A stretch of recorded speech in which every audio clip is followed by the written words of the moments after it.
About 60 miles west of Nashville, we still have that massive backup due to bridge work closing the right lane of 40 eastbound right before exit 163. That's right before Dixon.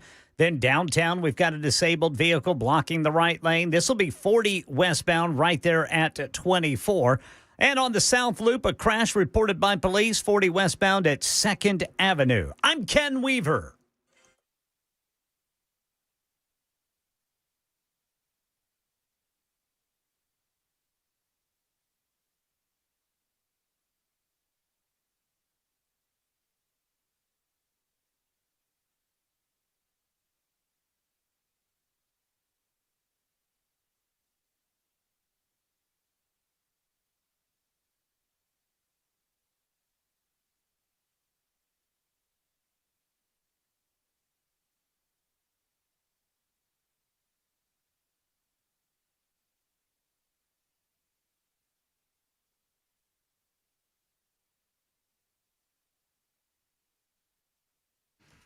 I believe every network in the United States of America should be forced to play the video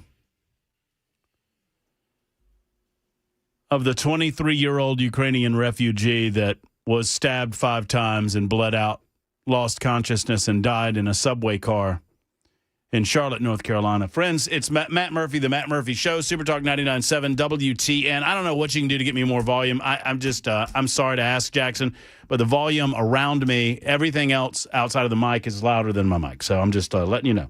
Super Talk 99.7 WTN. I'm not asking you to do anything crazy in there. I'm just, getting you to monitor it. Super Talk 99.7 WTN. It's the Matt Murphy Radio Show. Glad to have you with us on this Tuesday, September 9, 2025. Tune in, Spotify, iHeart. We have podcast up and available on the 99.7 WTN website. And, of course, Talk TV. All of those platforms are up and running and available for you. And we would love for you to join us, like, subscribe, give us the old thumbs up wherever you might be listening. I don't think you can do that on your radio dial. I don't know that that's possible. If you see a little thumbs up on your radio, try to poke it and see what happens. As a matter of fact, if you see something that's poke-worthy, try to poke it and see what happens and let us know how that goes. Ken Weaver's back in News Closet B. He joins us giving headlines, and from time to time he chimes in on a variety of issues. Man, it's always good to say hello to you, Ken. How about you boys? Yeah. What you doing? What you doing over there? I'm just writing up news, man. Yeah, it's a lot going on in the news. Yeah. As always. Yep. Lots. So there you and we're going to talk about some of that in depth, and we invite you to give us a call on it. I have, once again, a guest-free day. I want you to be my guests on Super Talk 99.7 WTN. I'm kind of on a pause on the 7th Congressional District. And I know that Jody was on with Chad. I think Gino was on with Chris Hand earlier today. Yes, sir. I think Marsha was on with Dan. I mean, there's a lot of politicians making the rounds. We're beginning that season again. Believe it or not, 2026 will be here before you know it. I know that 7th Congressional District deal will happen a lot sooner than that. But I'm kind of on a pause right now. It is a conscious pause on all of that. I don't know why. I just am. I've got other issues on my mind that I want to talk with you about. One of them is where we go with regard to I need to figure out where we go with regard to crime and punishment in the United States of America. And it's where I'm going to start the opening monologue. But before I do that, we want to remind you of what today is. It's episode 880. I don't know if I've said that already. It's 235 of 1460.5. That's Donald Trump's second term in office. I mentioned Ken Weaver said hello to him. I've not said hello to the young and soon-to-be erstwhile executive producer of the Matt Murphy Radio Show. He is none other than Jackson Williams. I feel like I'm going to be seeing a little too much of you this weekend. Go Vols. So did we say this yesterday that you're riding to the game with me? Yeah, we talked about it right off the top. Ken, how do you think this is going to go? If Tennessee wins, how long until I'm left on the side of 40? You boys need to Facebook Live that entire trip. We're going to do some of it, Ken. It'll get taken down. We're going to do some of it. I think there's going to be, hey, Jackson just got to the house. We're loading up in the car. Everybody's happy. Everybody's happy. Oh, look, Jackson's wearing his orange and Matt's wearing his red and black. Isn't that cute? It's Checker Neyland. And then on the way, we'll take a little video in the car. Hey, look at everybody with their little Tennessee flags. Everybody's happy. And then on the way home, Matt's going to be sad. Then we're pulling in. Hold on, don't get home yet. Pull it in. We're going to pull in. We'll do a little video when we get there at the tailgate. Eating a hot dog. Having a libation. Sipping on a cold beer or whatnot. Oh, it'll be great. Everybody's happy. And then comes kickoff. And the war is on. And I told Jackson that I said, I'm not kidding. If Tennessee wins this football game, I'm going to congratulate you. And you're going to accept my congratulations. And I will expect that there will be a friendly amount of banter. But when you get in the Mazda on the way home, when it's time for the banter to be done, I don't have any issue with pulling over on the side of I-40 and putting you out. Ken, will you come get me? I may not be able to, Brother Jackson. I'm just so everybody knows. Jackson and I were talking like a week ago, and I said, Jackson, I might have you a ticket. And Jackson, his ears perked up. He got very excited. He said, really? I said, I might have you a ticket. And I said, I'll let you know. And he said, okay. Very good. And so earlier this week, we finalized it yesterday. Yeah. I said to him yesterday, I said, Jackson, I got you a ticket. And Jackson was very excited. And about 5 minutes later, Jackson says, hey, I'm going to need a ride home. No. And I'm like, what? And he goes, well, I've got the Titans game to do Sunday morning, starting at 11 o'clock. And my buddy that I'm riding over with, he's staying the nights with some friends. And so I can't. So do you mind bringing me? And I was like, no, man, I'll give you a ride home. That's cool. And like 5 minutes after that, Ken, he goes, hey, I'm going to need a ride over there, too. I'm like, what? I love it. And he said, well, my buddy, it's Thursday. I don't even know what he said after that. I was like, do you want me to bring you snacks, too, Jackson? I would appreciate a snack. How about some tissues to dry those little Tennessee tears? No, when they run through the tea, I do shed a tear. I'll say this. We were there a couple of years ago. It was the first time in Neyland Stadium, and I'll give all due credit to the Big Orange. I mean, obviously, it is a fine tradition, and congratulations on that. I mean, it's a fine tradition. Big old stadium. Big old stadium. I know. I told my poor dog, I was talking to my dog, Larry Munson, about that last night. I'm not even kidding. I was talking to the dog about it, and I was like, Munson, I said, I don't think there's a possibility of you running through that tee. I was like, because Munson kind of wanted us to run through the tee. I was like, because I had it up on video, the running through the tee. I was like, I don't think they're going to let you run. I think you would have to save a busload of orphans, Munson, before they let you, and then probably wouldn't let you run through the tee because you're a Georgia dog. That's right. So they don't like those. How is Mrs. Beasley going to handle your day of excursion? And she has to have a special sitter that comes to the house. Oh, little Miss Beasley. Miss Beasley has a little pet sitter that comes to the house and sits with her. It's a little Erica's friend from church.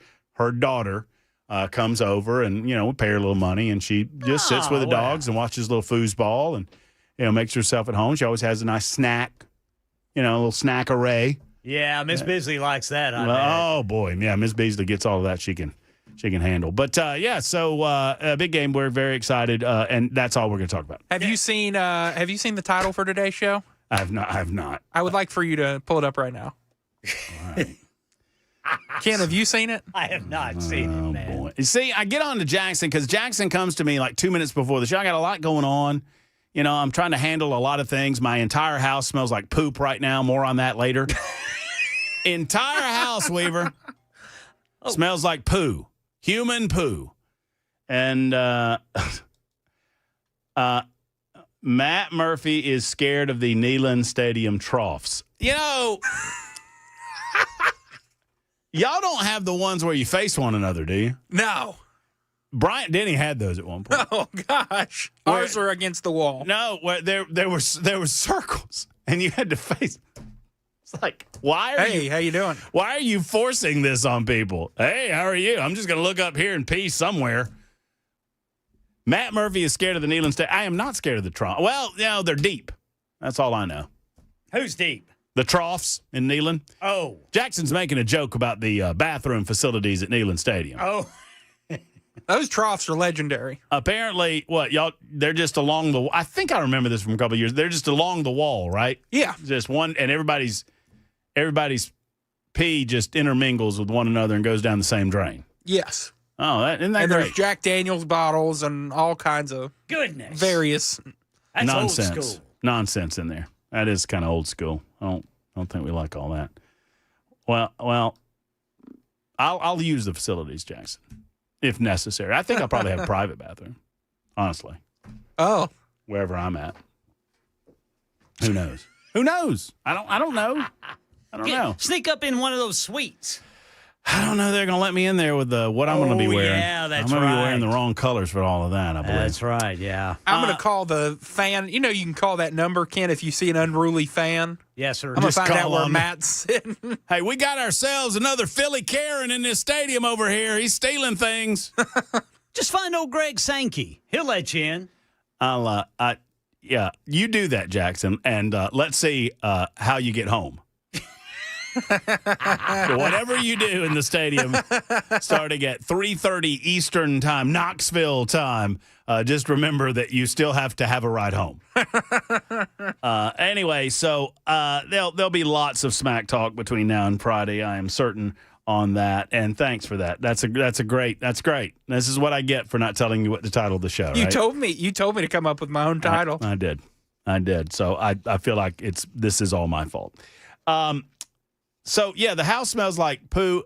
Just real quick, I don't mean to I've got a lot to discuss with the United States justice system and where we are with regard to how we handle these issues from a media perspective, because apparently the mainstream media is only covering this story to tell those of us who are covering the story that we're racists, that we're racist. Am I a racist for pointing out that the vast majority of violent crimes per capita happening in the United States of America is at the hands of black men? Does that make me racist? Because I was to understand that we wanted to have a discussion about race in this country. We wanted to have a discussion about race and justice in the United States of America. That we wanted to have a discussion about things like, and I'm using liberal terminology on purpose, mass incarceration. By the way, no such thing as mass incarceration. There is no such thing as mass incarceration. I'll say it one more time for those of you in Aniana. There is no such thing as mass incarceration. People are judged by their individual acts. Those criminal acts are judged by a jury of one's peers in our United States justice system, and you are found guilty or not guilty depending on the evidence presented in a court of law, and you are individually sentenced as a result of your individual crimes. Now, maybe you're committing those crimes with other people, but if that's the case, they are judged individually as well. There's no such thing as mass incarceration, except that we have to have a place to keep all those criminals and bad guys and people that want to do nasty things to law-abiding citizens. Now, that said, is it okay that we have this discussion? Because I'm told that we want to have it. I am told that we want to discuss these types of things. When issues like Trayvon Martin come up, when storylines such as, what was his name? Michael Brown come up in Ferguson, Missouri. When George Floyd becomes a national headline, a political hot potato, and ultimately a summer of rioting and destruction across the United States of America. I'm told at those points that it is necessary to have a discussion about race and criminal behavior in the United States of America and how people are judged differently based on the color of their skin, that storylines are presented differently based on the color of one's skin. But now, when you cannot find a media outlet that will cover this story except to say that anyone covering this story is somehow racist for pointing out the fact that it was a black male and a white female involved in the case, I only point that out to say, not to suggest not to beat around the bush. It is time to call these things out as they happen. There is no question that if this were a white man that killed a black woman and then said, I got me a black girl, there is no question that this would be the only story on media headlines today, tomorrow, and for the foreseeable future. Now, I don't want it to be this way. I want all of these things to be routinely covered, and I want them to be dealt with as best we possibly can. And we need to talk about mental illness. It's a complex issue that must be discussed. But why in the world are we shying away from what is obviously happening in front of our faces? Sadly, it is because of fear. Because political leftists and race baiters have created a dynamic through fear. It is the cancel culture 1.0 that if you discuss this and you say the wrong thing or you say the right thing in the wrong way, you will be immediately canceled. There is a possibility that by discussing what I'm about to discuss today, that there will be calls for my job. I don't doubt it. Matt Murphy's a racist. Matt Murphy's this, that, and the other thing. Matt Murphy's all of these. None of that impacts me whatsoever. Now, I don't want to lose my job, obviously. And I would hope that my company would have my back. But all of these people out there in the hinterland that hide in the shadows behind social media posts, behind emails, they don't come out and have this discussion openly and say who they are and what they're about and what they believe in. All of those people that do these types of things, these cancel culture nonsense people, they don't frighten me whatsoever. You can call me whatever you want. I know that I'm not a racist, and I don't have to defend myself to you. I also know that what happened on that Charlotte subway was wrong, regardless of the skin color, and it's wrong how the media decides to cover it based on the color of the person that was attacked.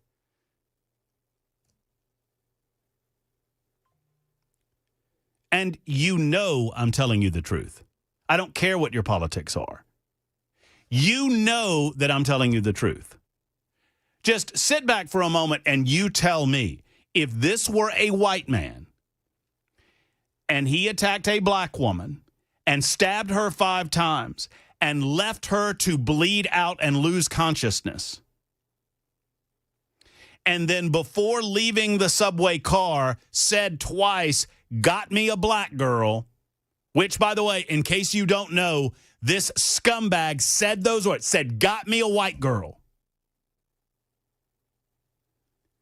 You're telling me that CNN wouldn't be covering this? You're telling me that ABC, NBC, CBS, the New York Times, the Washington Post would not be covering this?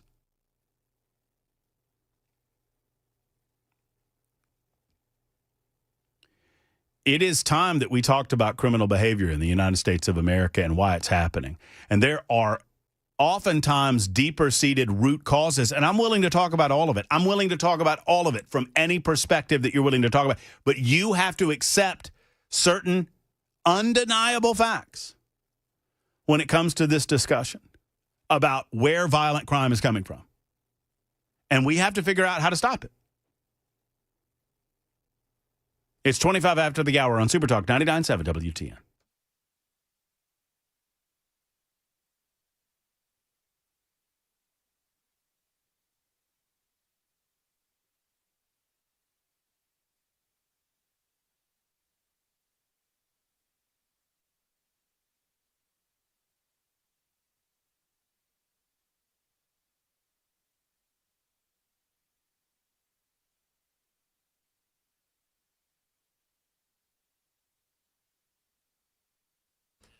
Hello, friends. Matt Murphy for the Wellness Institute of Nashville. Now, I have the website here, and it's a pretty simple one, painisbad.com. Don't we all agree on that? I think we do. Painisbad.com. Pain is bad, and if you're experiencing pain and you don't know how to deal with it, I would encourage you to go on over to the Wellness Institute's website and schedule an appointment over there, or stop by their center today. Dr. Mitch and Dr. Ashley, they're my doctors, and they should be yours too, because they're going to get to the root cause of an issue with no spinal injections, no surgery, and no painkillers needed. These are natural treatments. They're state-of-the-art non-surgical spinal decompression, knee decompression, elongates the disc. It takes pressure off the nerve, and it gives you a pain-free experience. That's what it's all about. They also have anti-gravity machines, robot lasers, and other high-tech stuff that help you all day long with regard to helping alleviate the pain. That's what it's all about, friends. And I encourage you to find out more at the Wellness Institute's website, or give them a call today and ask them about the Big Daddy Trump special. They got it going on. The Big Daddy Trump special, $12 for a comprehensive examination, x-rays, well-explained diagnosis, and a treatment. 615-246-5009, 615-246-5009 for the Wellness Institute of Nashville.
.30 on the dot. I'm Ken Weaver with your top stories. Got the full forecast and traffic in 5 minutes, and federal prosecutors are now pursuing charges against a repeat offender who allegedly killed a woman on a mass transit system in North Carolina last month. She is a refugee.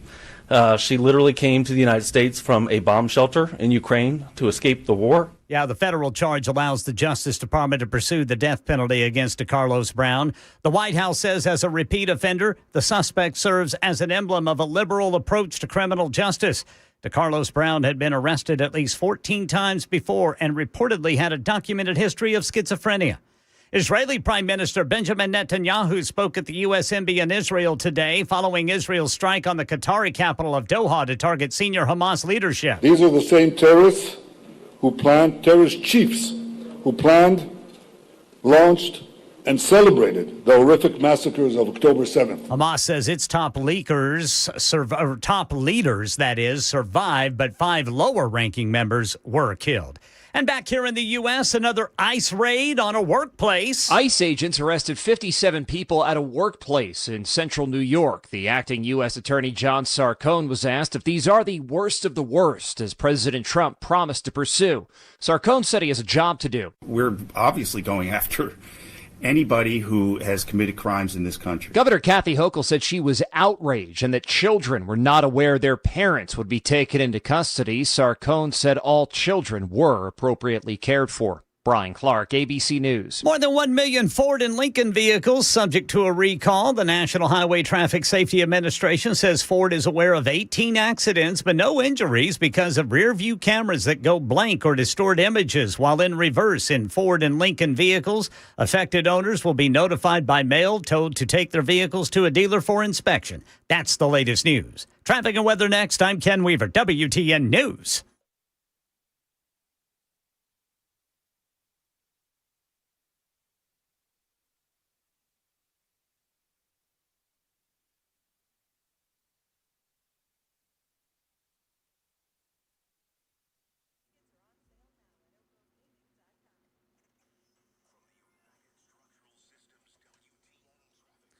All right, in Dixon, about 60 miles west of Nashville, I-40 eastbound, still down to one lane for bridge work there. That's the right lane blocked at exit 163. Then downtown, we've got a stalled vehicle blocking the right lane on-ramp, 40 westbound from 24. And then on the South Loop, police reporting a crash 24 westbound at 2nd Avenue. I'm Ken Weaver.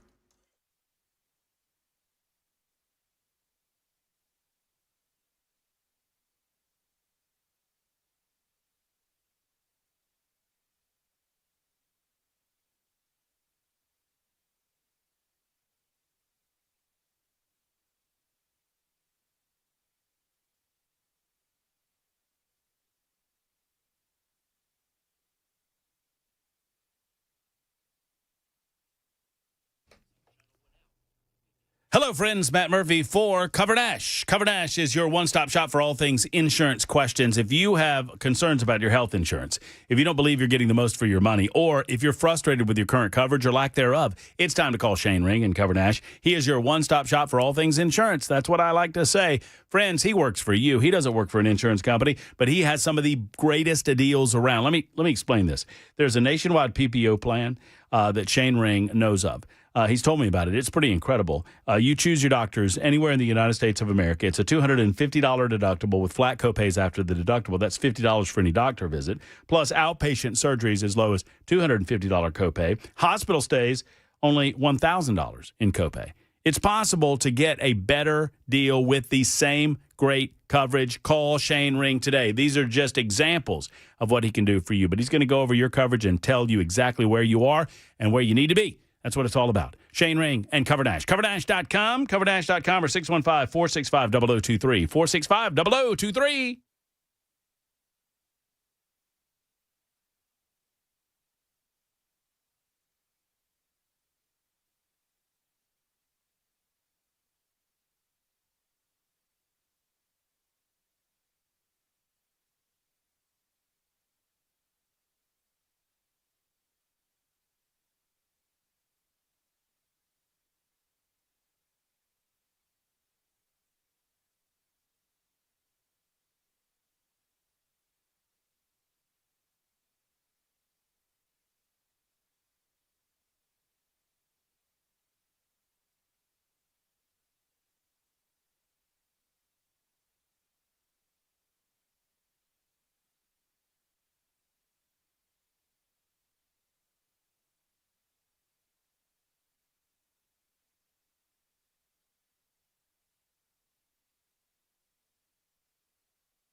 Super Talk 99.7 WTN. Interested in your thoughts, 37 after 3. The number is 615-737-9986. 615-737-9986. You can also super text us. So, God Said, and it's Gadsaad. Gad Said. And I have difficulty pronouncing his name, but he is he's an influencer. I think he was in Canada for a while. He's been on Fox on several occasions. He's a regular on Gutfeld, written a couple of books. He has written on social media, and he's exactly right. This is on the X machine. A society that burns neighborhoods and calls for the defunding of the police for a guy on the left, and that is George Floyd, and largely ignores the public butchering of the woman on the right, and that is the 23-year-old that we've been discussing, whose name is Irina Zarutska. Irina Zarutska, Ukrainian refugee, left Ukraine because of the brutality of the war over there. I thought we valued those Ukrainian refugees. Anyway, Gad writes, a society that burns neighborhoods and calls for the defunding of police for the guy on the left and largely ignores the public butchering of the woman on the right is one that is drowning in the infinity pool of suicidal empathy. 100% accurate. 100% accurate. It's okay to have a discussion about appropriate policing in the aftermath of George Floyd, but that's not what happened. Sadly, we began having a discussion about crime and punishment, and it devolved into a discussion about defunding police departments because of a perception of racism. It was never established that what Derek Chauvin did had anything to do with the color of George Floyd's skin. And obviously, we can all dissect the 9.5 minutes, the better part of 10 minutes, and recognize that better decisions could have been made, even while recognizing that the drugs coursing through George Floyd's body had a lot to do with his death, as much as anything to do with his death, according to the autopsy reports. But that's not what we're talking about right now. We're talking about a mainstream media that sadly leads discussion and pushes certain narratives. And emotionally, they create this atmosphere by which non-thinking people, and I'll say it, just people that don't pay attention, that don't think for themselves, that react emotionally to some of these issues, they oftentimes get riled up into a boil because of the manner in which the mainstream media decides to present these stories. At the time of George Floyd, I made the point, and I don't remember the exact statistics now, I had them at my fingertips then, that there were like, every year there's like an average of 3.75 million police interactions with people across the United States of America. And it is a minuscule, an absolute minuscule portion of those interactions that end in a negative way. And the vast majority of the interactions that end in a negative way end in a negative way. And what I mean by that is a shooting. They end in that manner because of the individual that is accused of wrongdoing, as judged and not by the police officers themselves necessarily, as judged by the public and ultimately, in some cases, by a jury. The mainstream media has decided that they're not going to talk about certain issues based on skin color. Is that right? Do you feel like it is right that they decide which stories that they are going to cover based on the color of the victim's skin? Yesterday, and I will not replay it necessarily, but yesterday I shared with you a very emotional final scene of a movie called A Time to Kill, which involved the rape of a young black girl and the criminal charges against white men who were accused of that crime. And in the course of Matthew McConaughey offering his closing statement, he asked the jury to close their eyes and to imagine what happened to this little girl, imagine the fear and the trauma, imagine all of this. And he went through the grotesque, horrific details. And then while the jury's eyes were closed, he said, now I want you to imagine that she's white. Because he understood that there might be a barrier between some of the white jurors judging that case and that little black girl. And if you think differently when you imagine that the skin color changes, then you need to examine yourself. And you need to make sure that you are treating this case with fairness and equality and a blind sense of justice. And I thought about that last scene because I asked the mainstream media to do this very thing. And they refuse. Instead, they fault you and I and the President of the United States for bringing it up. They claim that it's now being used. The New York Times did not do one story on this case, not one, until yesterday afternoon. And when they did it, this was the headline. A gruesome murder in North Carolina ignites a firestorm on the right. Security footage capturing the unprovoked stabbing in Charlotte became an accelerant for conservative arguments about the perceived failings of Democratic policies. Perceived failings of Democratic policies? Of the 20 most violent-prone cities in the United States of America, 19 of them are run by Democrats. Who's failing whom? Oh, the political left loves to talk about red state violence, like right here in the state of Tennessee. They love to remind us that in Tennessee, we're in the top 10 in violence and violent crime. And it's all because of Memphis and Nashville. All of it. Well, not all of it, but you understand what I'm saying. The reason Tennessee's in the top 10 is a direct result of Memphis first and Nashville second. Both cities run by blue mayors, blue city councils. It's most certainly blue policies that are creating this, that are causing this.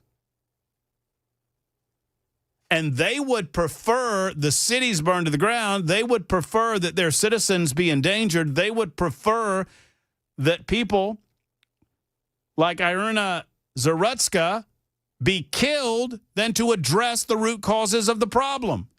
And to ask ourselves, what are our inner city crime problems? What's the genesis? And what could we do to stop them? And that begins by identifying where the crime comes from.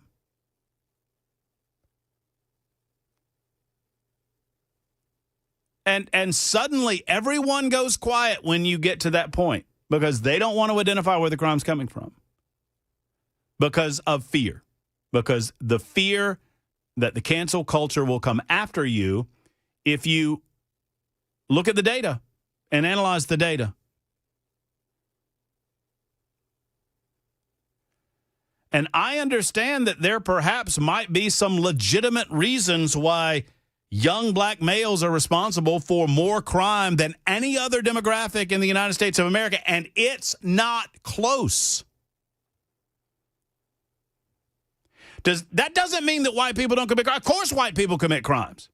That doesn't mean that brown people don't commit crimes and Asian people commit crimes. Of course, and women commit crimes. Of course they do. Why are you changing the subject, I say? Inner city crime in Chicago, and it's more often than not black on black crime. And the damn media networks won't cover that either.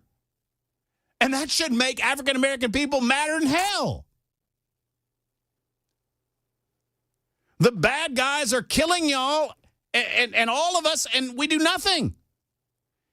And the mainstream media says nothing because it doesn't fit their narrative either.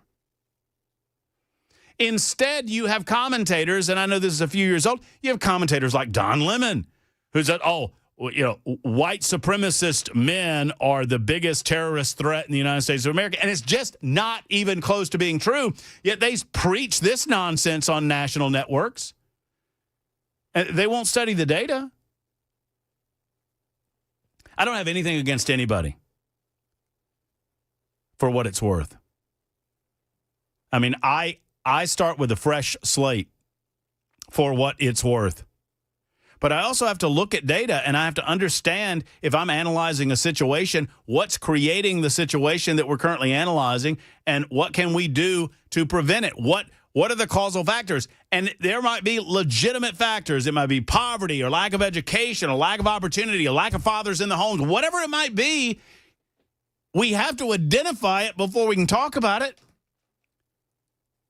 And these same leaders within the Democrat Party, the same leaders within the African-American community that claim that they want to have this discussion, they shut down when I get real like this. Why? Why are you shutting down? No one's blaming anyone. We're trying to solve an issue that is plaguing the inner city community, that's plaguing the African-American community a hell of a lot more than it's plaguing the white community. And all I want to do is help. And yet when I bring this up, I promise you that somewhere an email will be sent to my bosses saying that I'm a racist. I guarantee it. Why? Now, why did no one help this woman? There are answers for that. I'm sad to tell you. I believe, in my opinion. I think primarily it was due to fear. A fear born of a belief that you are a passive observer to circumstances around you. I mean, I don't fault people put in that circumstance. I just don't understand it. I don't for the life of me. If you watch the video, and I began the show by saying that everyone should have to watch it. The network should have to play it. Y'all shouldn't, I mean, I'm sorry to tell you, it's grotesque. It's horrifying. It's awful. And every American should be forced to face it. Why should the mainstream media networks get an opportunity to give a pass to the American people to observe what is really going on? Is it relatively speaking, is it rare? Sure. Is it acceptable? Of course it's not acceptable. And what is less acceptable is this idea that we're all just passive observers. Why are we such passive observers? Now, if you are a person that maybe you don't have physical strength, or maybe you don't have items that you feel like you can use to defend yourself, or you fear that individual, that crazed, mentally deranged individual that just for no reason assaulted a woman on a subway car, that they would turn their crazy against you. I understand that. I understand. Fear is a very natural response to what went down. What I don't understand is when this dude walked away from her, and this 23-year-old woman who thought that she had escaped the worst of her life slowly died in a subway car by herself because the people that were sitting around her got up and walked away. They just walked away. How in God's name do you just walk away? Fear? Indifference? Do you just not care that a woman is bleeding to death? No one bothered to go over to her at all.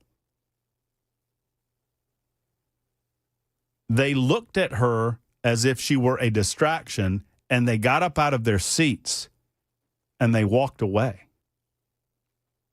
I don't understand that. But I want to try to, because I think that's a problem as well. 615-737-9986. It's 8 until 4 on Super Talk.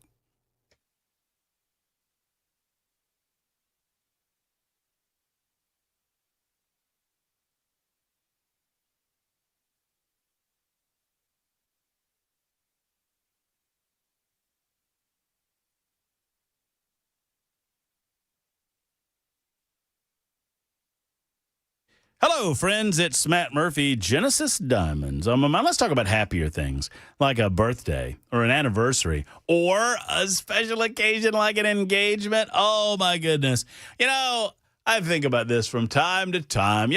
Can't wait till one of these days young Jackson decides to bend the knee, pop the question. I'm going to take him by the hand. I'm going to walk him through the beautiful Genesis Diamonds. We're going to peruse the Genesis Diamond location either in Green Hills or Cool Springs. We'll see the incredible selection of diamonds. There's never a commission-based salesperson there. That means that they're there to assist you in finding the right diamond for you. Diamond rings, diamond necklaces, diamond pendants, diamond earrings, anything with diamonds on it, they've got it at Genesis, from a half carat to 20 carats. It's an incredible, incredible selection and great pricing because they cut out that middleman. Ask them about that when you stop by. No compromises at Genesis. Genesis Diamonds, Green Hills, and Cool Springs. Tell them Matt Murphy sent you to the one and only Genesis.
And federal prosecutors are now pursuing charges in the North Carolina murder of that Ukrainian refugee on a bus. That's coming up at 4 on Super Talk 99.7 WTN.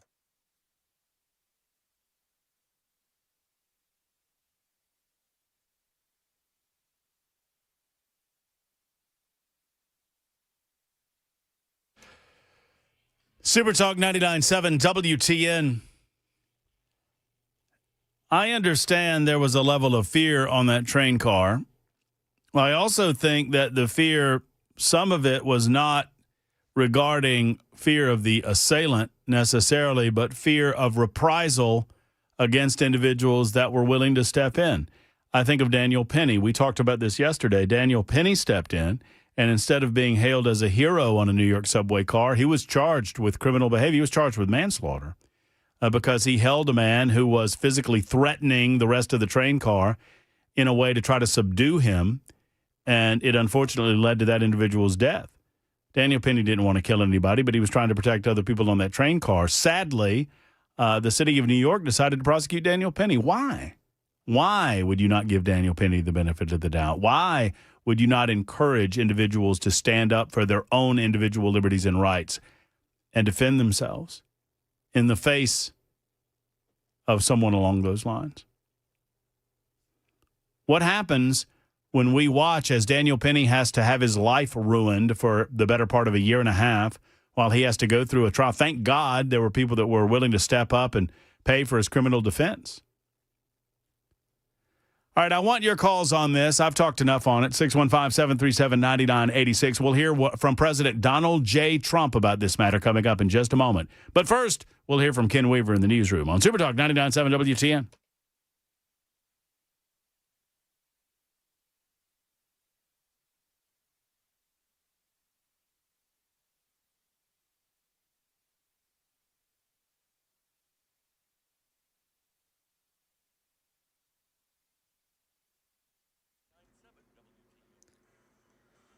Four o'clock on the dot. I'm Ken Weaver with your top stories. We've got the full forecast and traffic in 5 minutes. And right now, federal prosecutors are pursuing charges against a repeat offender who allegedly killed 23-year-old Ukrainian refugee Irina Zarutska on a mass transit system in North Carolina last month. Acts like this affect the American way. It affects our daily life. The federal charge allows the Justice Department to pursue the death penalty against suspect DeCarlos Brown. We're going to supplement those state charges with federal charges.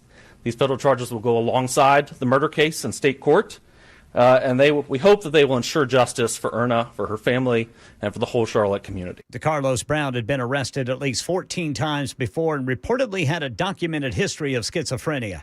Tennessee U.S. Senator Marsha Blackburn running for governor in 2026, telling WTN's Nashville's Morning News with Dan Mandis this morning why she isn't agreeing to debate Congressman John Rose right now. There's going to be plenty of time for that discussion. What we're doing right now is listening to Tennesseans and asking them what they want to hear discussed in this governor's race. Blackburn's been a vocal proponent for the full release of the Epstein files and other related documents. Meanwhile, the White House says that is not President Trump's signature on that letter Democrats claim is from President Trump for Epstein's 50th birthday in 2003. The president did not write this letter. He did not sign this letter. And that's why the president's external legal team is aggressively pursuing litigation against the Wall Street Journal, and they will continue to. Trump filed a $10 billion lawsuit.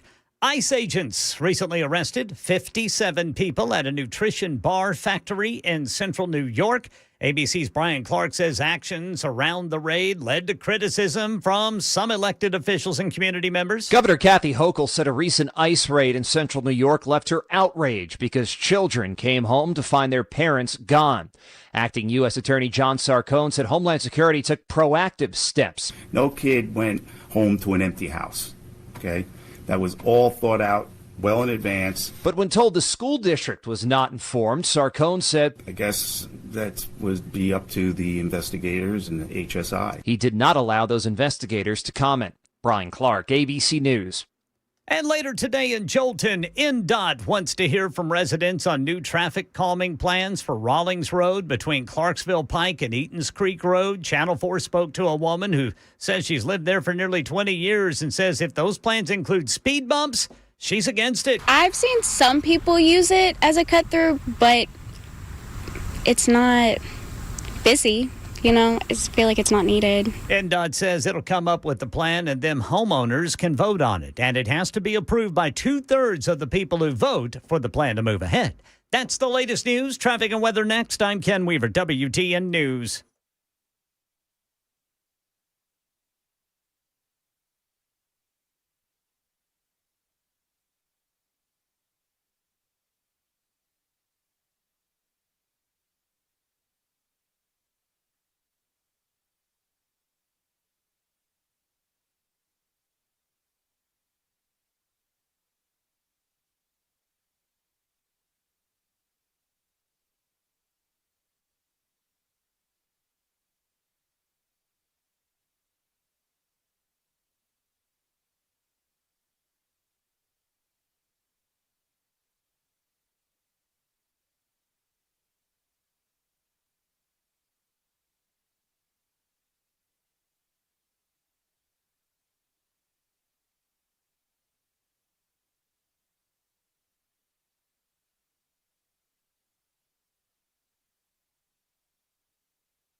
Just picked up a crash, 24 westbound before I-440. Police reporting that. Then we still have the right lane blocked, 40 eastbound. This is before Dixon, exit 163. That's going to be about 50 miles west of Nashville, but it has been a problem for a couple of hours now. People trying to get to Nashville on eastbound 40 there through Dixon with that bridge work closing the right lane. I'm Ken Weaver.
It is the Matt Murphy Radio Show on Supertalk 99.7 WTN. Thank you for being around with us. Whatever time you're able to give us, we're certainly appreciative of it.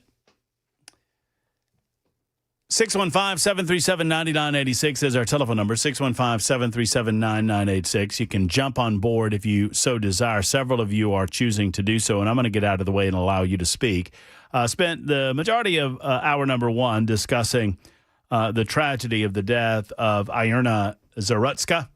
the 23-year-old Ukrainian refugee who died on a Charlotte, North Carolina subway car. The liberals would prefer we not talk about this. And frankly, when they discuss it, they're discussing it in terms of how racist we are for bringing it up at all. Just listen to the potato. By the way, Jackson, you're new enough. I don't know if you know who the potato is. Do you know who the potato is? Don't know who a potato is. That would be Brian Stelter of #NeverCNN. Do you know why I say #NeverCNN every time I say CNN? Because you watch it so others don't have to. That's exactly right. CNN is a garbage network full of garbage people spewing garbage. Do not support it by watching it in any form or fashion. I watch this garbage so you don't have to. I consider it to be a burden, an occupational hazard, one that I take on my back and bear on a daily basis. And I watch this garbage so I can point out this nonsense to you. Now, some would suggest, why are you making us listen to this crap, Murphy? Because it's important that we hear some of this stuff. Like the potato had to say, he's calling all of you racist for caring about a young woman dying. Really, over the weekend, Elon Musk, Charlie Kirk, other Trump-aligned figures succeeded in making this senseless death a symbol of big city crime. We heard President Trump asked about it yesterday when he was heading home from New York City. He didn't seem to know much about it. He said he would get briefed, and then today, Trump did know all about it. That's exactly what has happened here. This story has trickled up from local news to social media and now to the president. So before he gets to the money quote, is this not a symbol of big city crime? So the same media networks, let's make sure that we understand the hypocrisy that he demonstrates with that comment. He was a part of this lie of hands up, don't shoot. CNN was largely responsible for Ferguson, Missouri burning to the ground because they furthered a narrative that turned out to be absolutely not true. They did the whole hands up, don't shoot garbage where the people, Michael Brown, the supporters of Michael Brown claimed that Michael Brown threw his hands up in the air when Officer Wilson approached him after he robbed a convenience store. It was a strong-arm robbery. Y'all remember that? I remember it. I'm elephantine. I don't forget these things. Michael Brown attempted to bum rush Officer Wilson, tried to get his gun away from him. Officer Wilson had to kill Michael Brown in self-defense, and CNN ran with a garbage narrative that he had his hands up, don't shoot. And it was all a lie. I remember seeing those anchors sitting on the anchor desk, and they all had their hands up in solidarity. One of them, at one point, one of them had a note that said, "I can't breathe," because there was another story in New York about the guy that was selling Lucy cigarettes and that he wouldn't stop selling Lucy cigarettes, and they tried to arrest him, and he resisted arrest, and they got him on the ground. He's a big fella. They got him on the ground. I forget that one's that gentleman's or that man's name. So the same media networks that used Michael Brown as a symbol of police racism, and then they used Trayvon Martin and George Zimmerman as a symbol, despite the fact that George Zimmerman was not a white man, as a symbol of how young black youth, they would be treated in the United States of America. And then they used George Floyd as yet another symbol of, quote-unquote, police racism in the United States of America. And they elevated these stories beyond their local nature. And I'm not saying that these stories didn't merit discussion. They were tragedies in and of themselves, but tragedies of George Floyd's making, tragedy of Michael Brown's making, not a tragedy of the police department's making. George Floyd was the guy that was trying to pass off counterfeit $20 bills. George Floyd was the guy that was on drugs. That does not absolve Derek Chauvin of any and all culpability and all of that because he kept his knee on his neck too long. The point is, they created the narrative that this was a national story. And now they're faulting us for paying attention.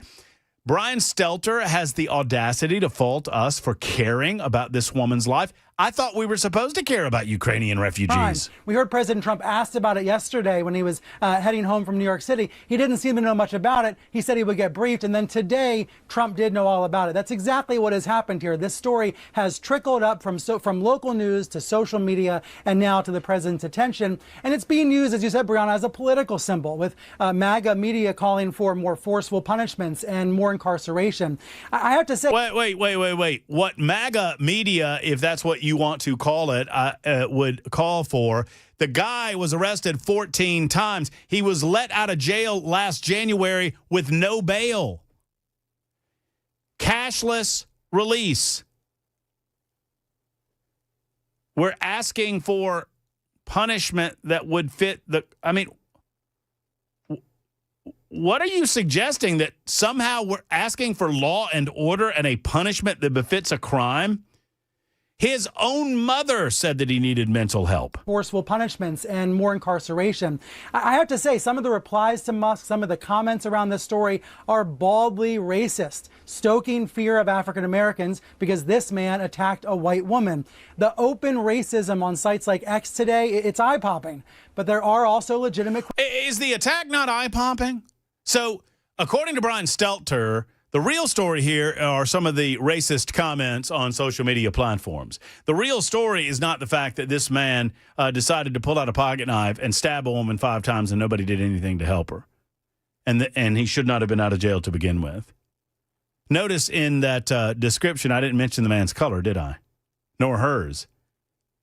It goes beyond that. Let's talk to James next up. James, thank you for your call. How are you? Doing good, sir. How are you? I'm great. Thank you for calling. Thank you for speaking so boldly and truthfully. To touch on what you were last talking about, I think that we've become a culture of cowardice, unfortunately, in many ways. And I think you can stem it to the fake, corrupt news media just constantly telling us through the television, through their radio, through their media apps, telling us white people bad, everything is our fault. And unfortunately, a large percentage of us have started to believe it. Yeah, I feel like we're moving in the right direction in terms of that narrative, because I'm not going to bend the knee to this white guilt narrative that is pervasive in some circles in the mainstream media. I don't disagree with your analysis. I think you're right. Sadly, yeah, I mean. But at this point, how in the world are the past sins of the United States of America responsible for the criminal behavior in inner city communities like Milwaukee or Baltimore? I mean, you cannot connect those dots for me well enough to make me understand it. Oh, I agree with you. And this is the greatest nation in the world. We have overcome all of that.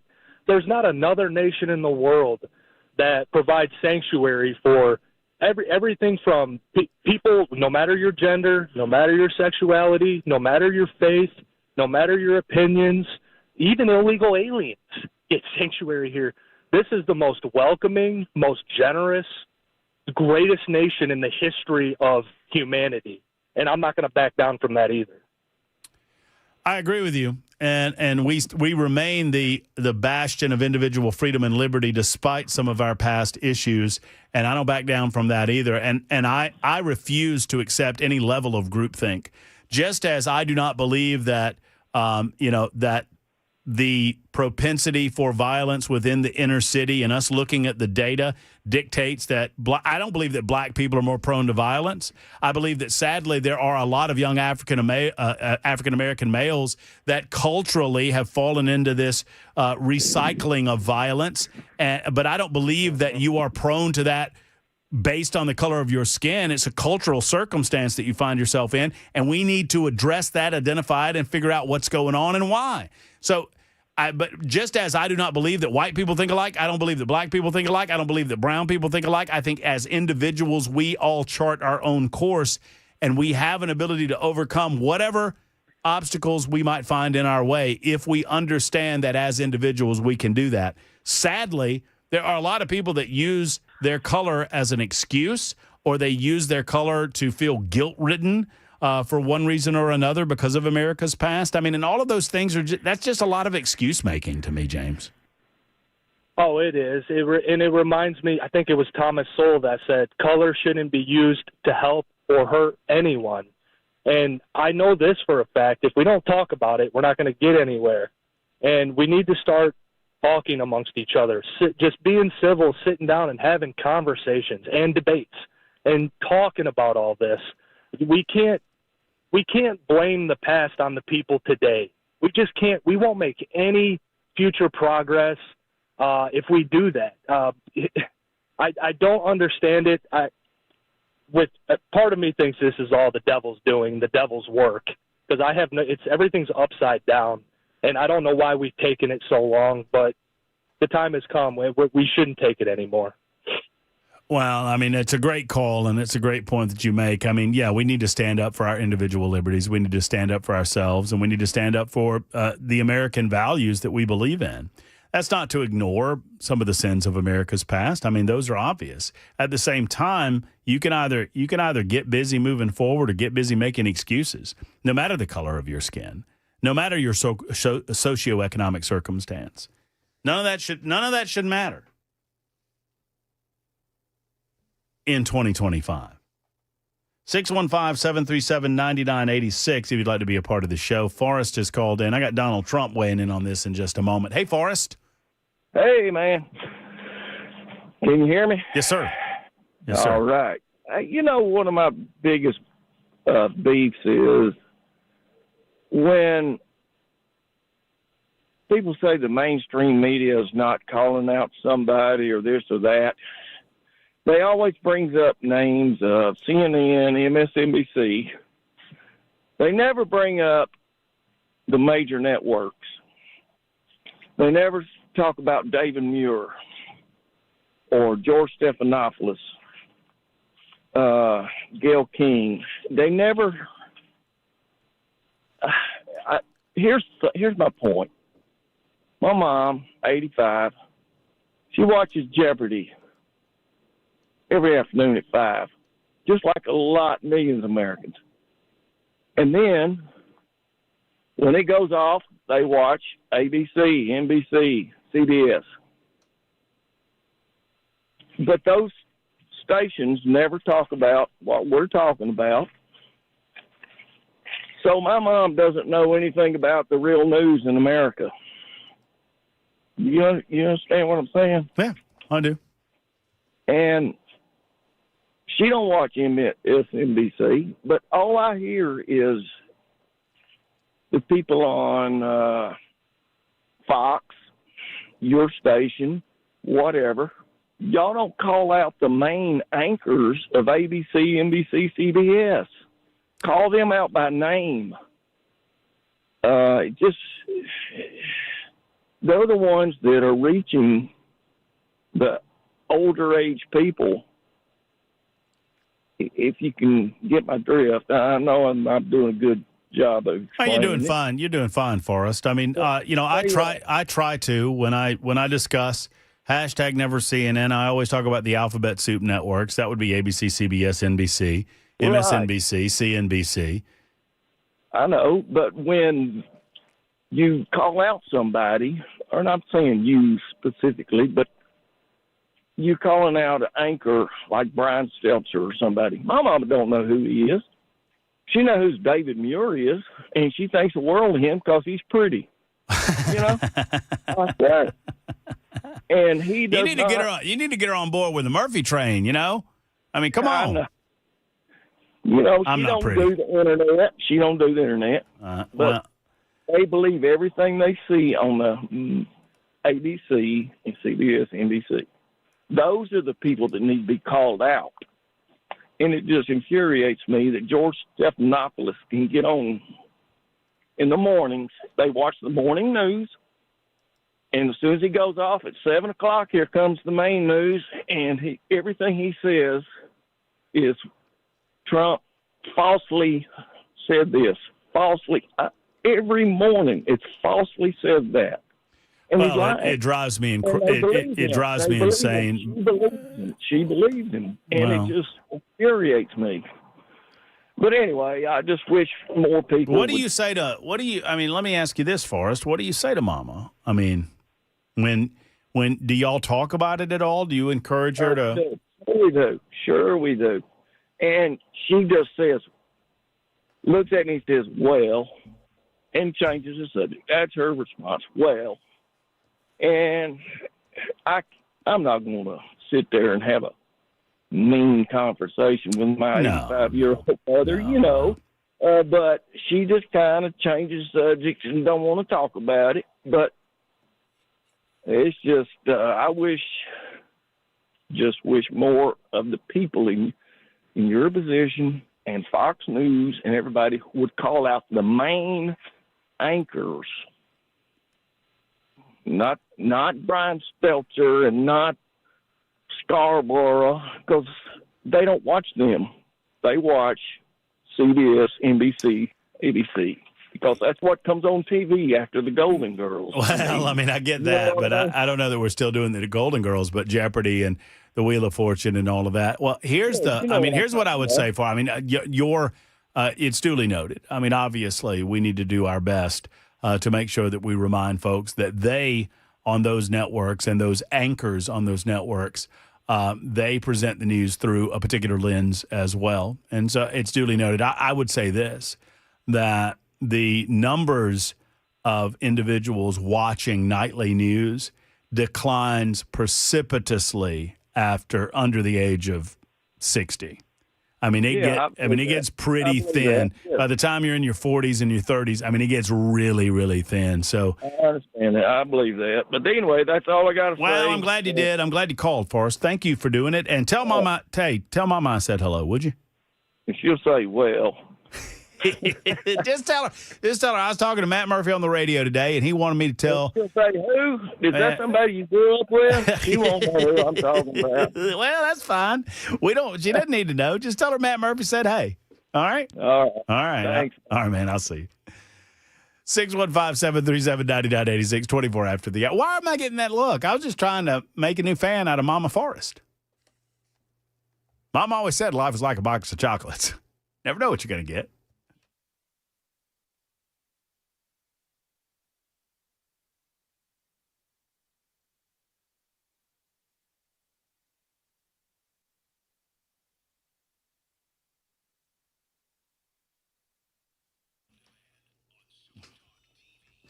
Hey, friends, it's Matt Murphy for U.S. Pest. U.S. Pest guarantees their best when it comes to pest control. Friends, it's simply the fact that at U.S. Pest, you're going to get the best in pest control, the best monthly service around, and they guarantee it. Full-service pest control is 100% money-back guaranteed. They'll take care of termites. They'll take care of those spiders, brown recluses. You don't need those in your life. Ticks, fire ants, the fleas that are still around this time of year, stink bugs, ants, ladybugs. Pretty soon, all of these critters that are roaming around in your yard are going to try to get in your house because it's going to get cold on them. What do you do? What do you do? I think you call U.S. Pest. J.K. and Erica Brister, they want you to know two things, or at least I want you to know two things about them. They love the United States of America, and you'll see it. American flags on every billboard that they have in this town. And they hate bugs because bugs are little communists. They want what's yours. Give a call to U.S. Pest and get treated today or recommend a friend. USPest.com or 590-1260. 590-1260.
Hello, folks. Matt Murphy for Grace Point Healthcare. Grace Point Healthcare is your one-stop shop for all things healthcare in this community. And friends, I'm here to tell you it's a wonderful experience. They are a direct pay primary care provider, meaning that all treatment decisions are made between you and the medical staff, not your insurance company. That's good, right? Because your insurance company is in the business of paying less money and all of that sort of thing. Your doctor should be in the business of figuring out what's going on in your body and consulting with you about what best treatment options are available to you. And that's what they do at Grace Point Healthcare. Now's the time of year that we're seeing allergy season rear its ugly head with ragweed and whatnot. You need to get solved through Grace Point Healthcare. Get that issue taken care of. Grace Point can see you same day, next day. Oftentimes, that's what it's all about at Grace Point. Plus, they are a military-owned practice, and I absolutely love that they are veteran-owned. At Grace Point. Give them a call at 599-6868. That's 599-6868, located in the heart of Franklin. Schedule your next medical appointment. Modern medicine delivered the old-fashioned way.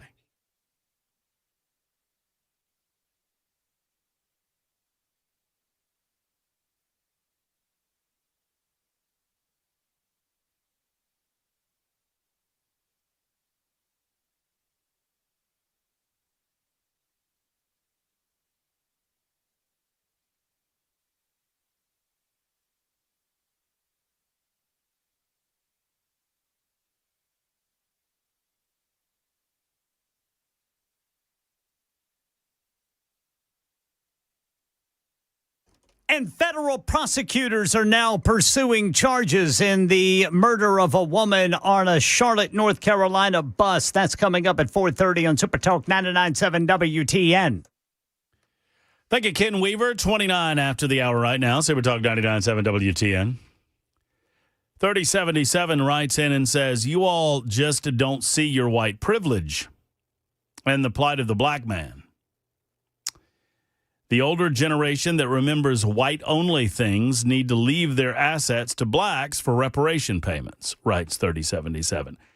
I've written him back or her back and would say, call me and help me understand. I'm here to listen. I would love to have that conversation because I don't see people in groups like that. I just don't. I don't see black people and white people and brown people, and I think people that think in terms of group think and that all white people are, I mean, what do you mean white privilege? You're white. What are you talking about? You assume that I have white privilege? So you're a racist, right? Your assumption that I have white privilege indicates to me that based on the color of my skin that you make prejudicial assumptions about my upbringing. How dare you? How damn dare you? How racist are you going to be openly? And you think the color of that skin is going to protect you from it, right? Not anymore. I'm not having it. You presume that I have some sort of privilege based on the color of my skin? Based on what exactly?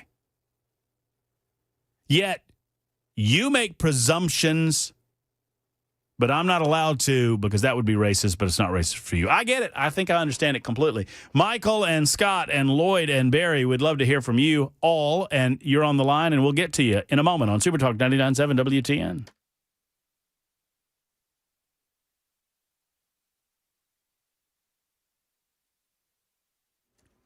4:30 on the dot. I'm Ken Weaver with your top stories. Got the full forecast and traffic in 5 minutes. A new Make America Healthy Again report released by the White House today. It outlines ways to address children's health by advancing research, increasing public awareness, strengthening public-private partnerships without clear directives on vaccines, says ABC's Jay O'Brien. The White House will look at potentially changing or at least evaluating the vaccine schedule for school-age children. And so Kennedy was pressed by my colleague who was also there with me in that room, Cheyenne Haslett. Does Kennedy agree with something President Trump said just a few days ago, that there are vaccines that, as the president put it, quote unquote, work, and that there are some vaccines that should be taken? And Kennedy, in a move that surprised potentially some of his critics, said that, quote, he does agree with that. Federal prosecutors now pursuing charges against the repeat offender accused of stabbing to death a Ukrainian refugee on a mass transit system in Charlotte, North Carolina last month. The charge against Carlos Brown comes out of the Patriot Act, the post 9/11 strengthening of the terrorism laws. It allows prosecutors to pursue the death penalty. A deadly stabbing, seemingly committed at random, wouldn't typically be pursued by federal prosecutors. But since it happened on a mass transit system, acting U.S. Attorney Russ Ferguson says the Justice Department decided to move forward. This is why federal statutes exist. They exist to take care of situations like this because no one should sit in fear when they sit on the light rail. Stephen Portnoy, ABC News, Washington. The Carlos Brown has been arrested more than a dozen times with a reported history of schizophrenia. And the Supreme Court says it will hear arguments in early November over whether most of President Trump's tariffs can remain in place. In recent weeks, President Trump and his aides have warned of what they call catastrophic consequences for the country if he were to lose that case. That's the latest news. Traffic and weather next. I'm Ken Weaver, WTN News.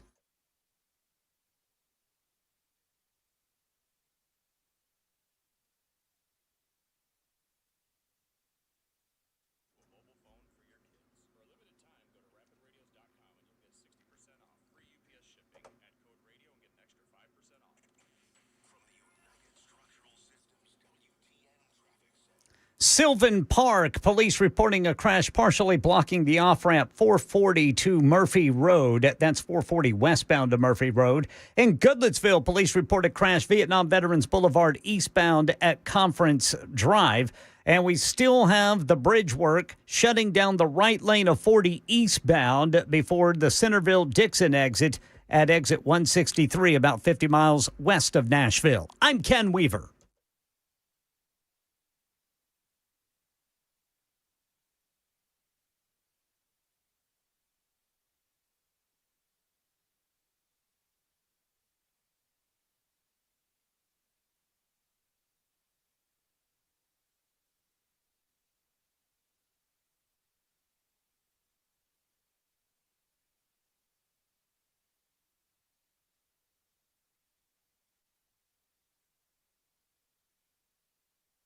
Hello, friends. Matt Murphy for Safe House. You know, Nashville Safe House is here for you, friends. Nashville Safe House has been around for over 30 years, and they have been selling quality safes of all shapes and sizes for a long, long time. That entire time. It's what they do, right? They sell safes, they sell vault doors, they sell tornado shelters, they sell biometrics. It's what they do.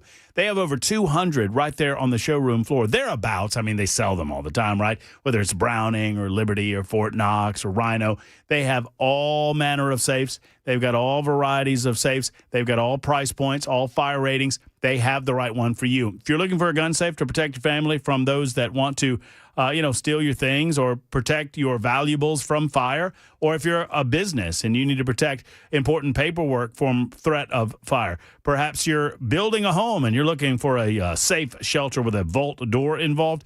Let's get to Nashville Safe House. They're simply the best. They have a better selection than anyone in town. They have a Cracker Jack delivery crew that are professionals that they employ at the Safe House. They don't third-party this thing out. Go by and see them. 4th Avenue South in Nashville. NashvilleSafeHouse.com online. Tell Mark and his team that Matt Murphy sent you to Nashville Safe House.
Super Talk 99.7 WTN. It is 4:38. The President of the United States has spoken on this matter. We're going to get back to your calls momentarily, but I want to hear what the President had to say about this earlier today from the White House. This is the leadership that I voted for. Here's the President. For far too long, Americans have been forced to put up with Democrat-run cities that set loose savage, bloodthirsty criminals to prey on innocent people, really very, very innocent people. In every place, they control radical left judges, politicians, and activists, and they've adopted a policy of catch and release for thugs and killers. In Charlotte, North Carolina, we saw the results of these policies when a 23-year-old woman who came here from Ukraine met her bloody end on a public train. And here's a picture of it. This is the picture of it. And this is a picture of the woman. A beautiful young girl that never had problems in life, with a magnificent future in this country. And now she's dead. She was slaughtered by a deranged monster who was roaming free after 14 prior arrests. We cannot allow a depraved criminal element of violent repeat offenders to continue spreading destruction and death throughout our country. We have to respond with force and strength. We have to be vicious just like they are. It's the only thing they understand. 24 of the top 25 most dangerous cities in America are run by Democrat mayors. 50 people were murdered in Chicago in recent weeks, with hundreds being shot. And it's time to stop this madness. The people of our country need to insist on protection, safety, law, and order. We have proven that it can be done, because we did it right here in D.C., in District of Columbia. The capital of America was a bloodthirsty, horrible, dangerous place, one of the worst. And now it's a crime-free city, and we're going to keep it that way. It can be done. It can happen fast. All we want is, please, Mr. President, we need help. Chicago needs help. Other cities need help. We'll do what has to be done, because we're going to make America safe again, and that includes our big cities. We're going to make those cities safe. Thank you. The president, all he wants, I mean, he understands that he's limited in the amount that he can do. He can send in immigration and customs enforcement to do a particular enforcement role when it comes to immigration law. He can only do so much in the states because the 10th Amendment prevents him from taking over where government won't do locally what needs to be done.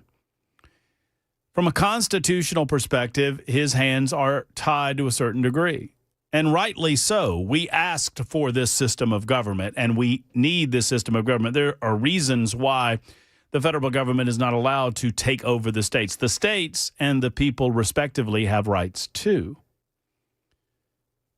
It was the states that created the Constitution of the United States, and they allowed for supremacy in certain areas and disallowed supremacy in others. That's the whole point. But the president is begging, literally begging, the mayor of Chicago, the mayor of Baltimore, the mayor of Memphis, and even the governors of said states, including Governor Bill Lee, to do something about this, to help him do something about this. The governor of North Carolina, the mayor of Charlotte, Birmingham, Atlanta, Nashville, Tennessee. Why wouldn't we want to stop the crime that's rampant on our streets? And for those of you that have, like Mama Forrest, have watched too much CBS News or ABC News or David Muir, and you say, well, they say the crime's down. I don't think Mama Forrest sounds like that, by the way, but they say the crime's down. Freddie O'Connell said crime's down 12% this year. Well, should we not aspire for crime to be zero? If we have the ability to take that to zero, should we not take it to zero? While protecting the rights of the citizens, the law-abiding citizens? Of course we should. All right, who's been there the longest? Tell me, Jackson, is it line one, Barry? Mr. Barry, thank you for your call. How are you? Hey, Matt. How are you, sir? I'm great. Hey, Matt. I'm a United States Marine, and I say I'm still a Marine. It's been a long time since I served, but you had made a statement about why nobody reacted when the young lady was getting stabbed on the light rail train. And I understand it's fear, it's a lot of things, but the biggest problem is just humanity as a whole. Everyone sitting on that train, if that would have been their daughter or their sister, or you understand what I'm saying, they would have reacted. My wife, I tell my wife, I said, look, don't put yourself in a bad situation, but help who you can.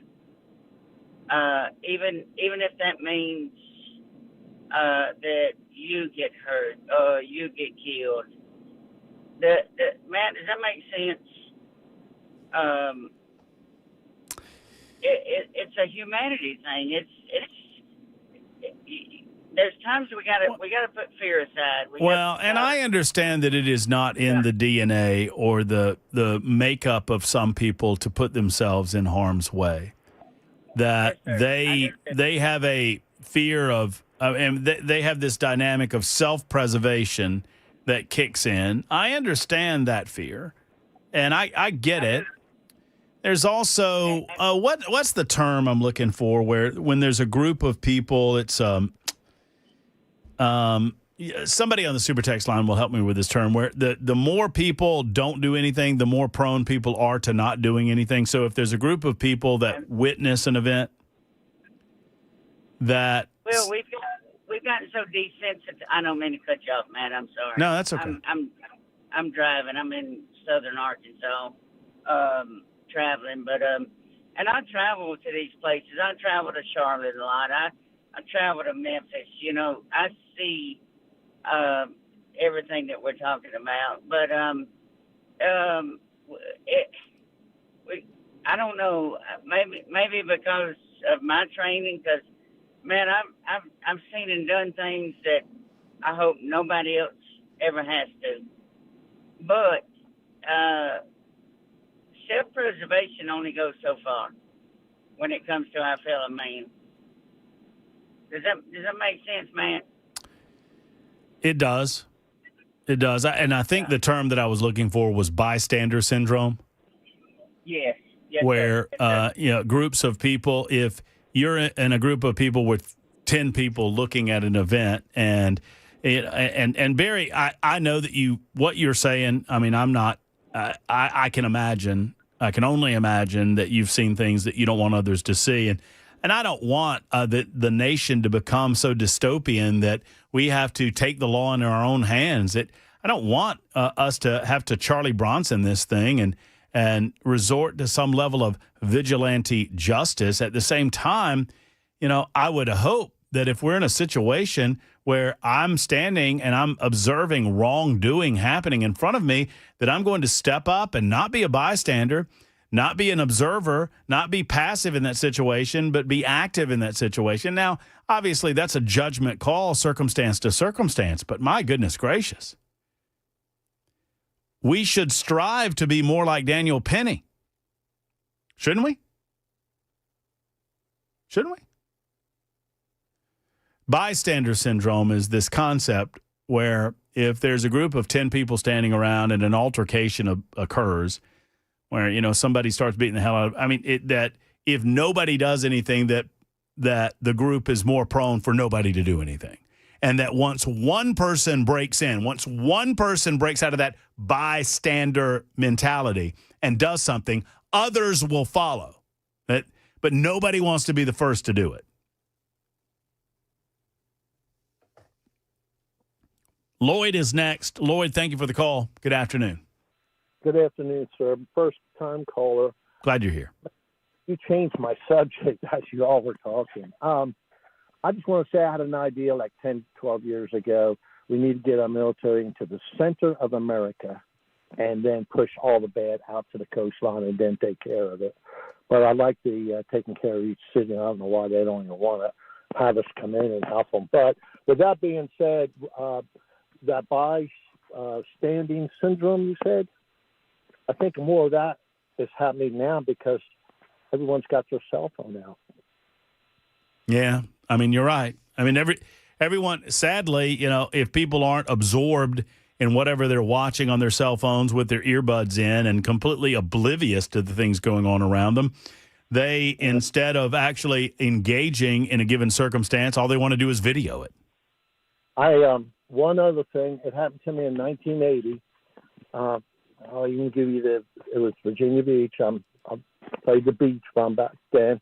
But in any case, I'm walking back to my apartment, and I noticed two couples on the side of the road, and standing there. And there's one other dude, and I'm a distance away. And the one couple were arguing, and she's like, yeah, yeah, yeah. She slaps him, and he's like, rah, rah, rah, and he starts hitting her like a man. Now I couldn't get there quick enough, but when I did, I yelled at him, "Stop! This is between you and me now." And this young lady of the other couple, she said, "Oh, it's okay. That's his girlfriend." And I said, "It's not." No, okay. That's not okay. I don't care if it's his mother. This ain't happening. And then finally the other guy, he spoke up and said, "I agree with this man," meaning myself. But I didn't know what I was getting involved with. I didn't like him hitting that woman like a man, And the other one thing, it just popped up. I used to go out dancing a lot. I loved to dance. And my buddy and I were at this club. We walked in. Nobody's dancing. I asked these girls. Nobody wanted to dance. So I went upon myself to dance on that dance floor by myself. Yeah. And I did it. My buddy couldn't believe it. I didn't tell him I was doing it. And then all of a sudden, this girl walks up to me and says, "Can my friend, she wants to dance with you." I said, "Introduce us."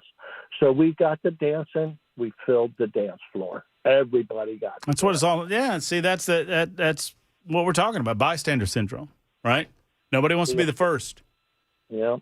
Oh. Well, I didn't want to. I just had to. But I'm so happy that we're cleaning the cities up, and I wish our cities would finally, instead of having the hatred and everything, which is a prejudice move, why are you being like that when you preach not to? Teach our children that, hey, yes, we can make a mistake and we can fix it. Boyd, great call. Thank you for making it. I appreciate you, and I'm glad you got on that dance floor. That's what it's all about. It's 51 after the hour. More calls coming up on Super Talk 99.7 WTN.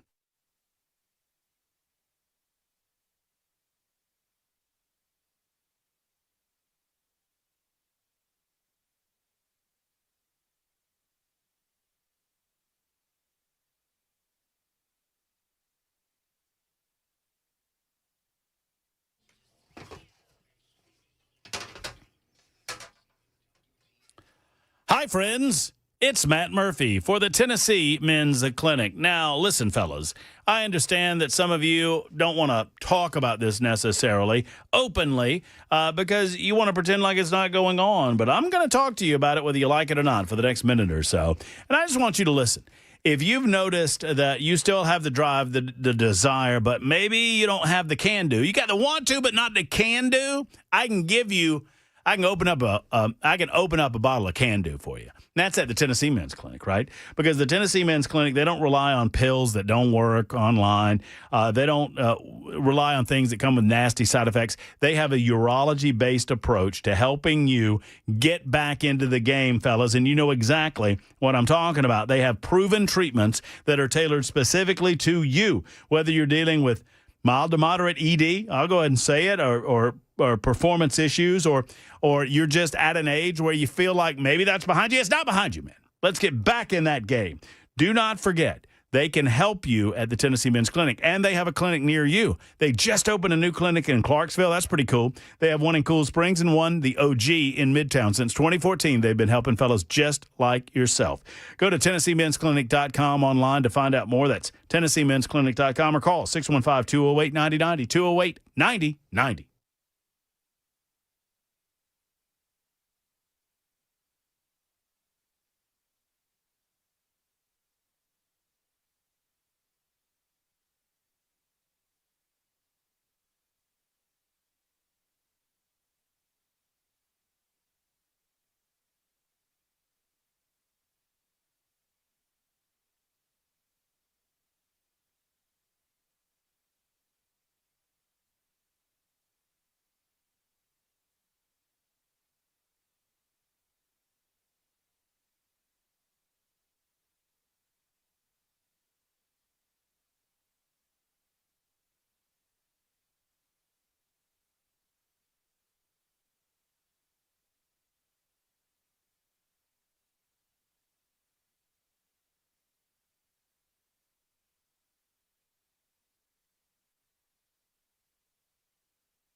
A new Make America Healthy Again report to tell you about coming up at 5 on Super Talk 99.7 WTN. Hello, Super Talk 99.7 WTN. Matt Murphy and the Matt Murphy Radio Show. We've got some politics to discuss right here in the great state of Tennessee. I touched on this story late in the show yesterday, but I want to tell you my thoughts on Monty Fritz, who I'm working on getting Monty. Representative Monty Fritz will be in Nashville next week sometime, I believe it is, and we're working on trying to get him on the show either the 16th or the 17th. Looking forward to that. He has announced, he did this on the Chris Hand Show last week. He announced his run for governor for the state of Tennessee. He joins Representative John Rose, Congressional Representative John Rose, and Senator Marsha Blackburn in that race on the Republican ledger, on the Republican side of things. And we'll talk to Monty next week, but I'm going to give you my first take, if you will, on what his presence in that race means coming up in just a moment. We'll also continue to take your telephone calls. Plus, I'm going to give you an unpopular hot take about Cracker Barrel. I don't think it has anything to do with the restaurant remodels at all. At all. And I think Cracker Barrel might be overreacting to the reaction to their decision to change the logo. I think it was all about the logo. I don't think it had, I think you could have changed every restaurant at every Cracker Barrel in America, and no one would have said anything if you left the logo alone. That's coming up in just a moment as well on Super Talk 99.7 WTN. Plus, of course, as promised, your telephone calls. Many of you on the line want to talk about the media with regard to their reaction to this horrific stabbing death in Charlotte, North Carolina, the president's reaction to it, why the reaction is different based on the color of one's skin. Justice should be colorblind, obviously should be blind, generally speaking. We'll continue that discussion as well on Super Talk 99.7 WTN.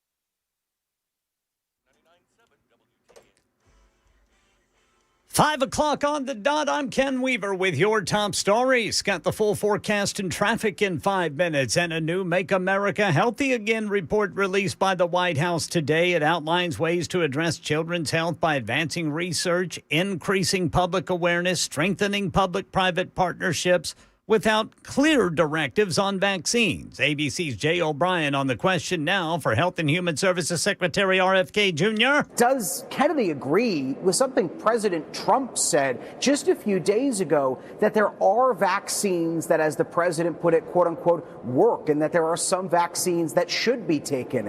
And Kennedy, in a move that surprised potentially some of his critics, said that, quote, he does agree with that. Right now in Tennessee, Republican State Rep Jody Barrett, one of the Republicans running for the 7th Congressional District, gives his take on marijuana on WTN's Chad Benson Show. I think there are benefits to us, again, as a society, looking at the medicinal qualities of this product and how it can fit into a healthcare plan or healthcare options for doctors to prescribe something along those lines.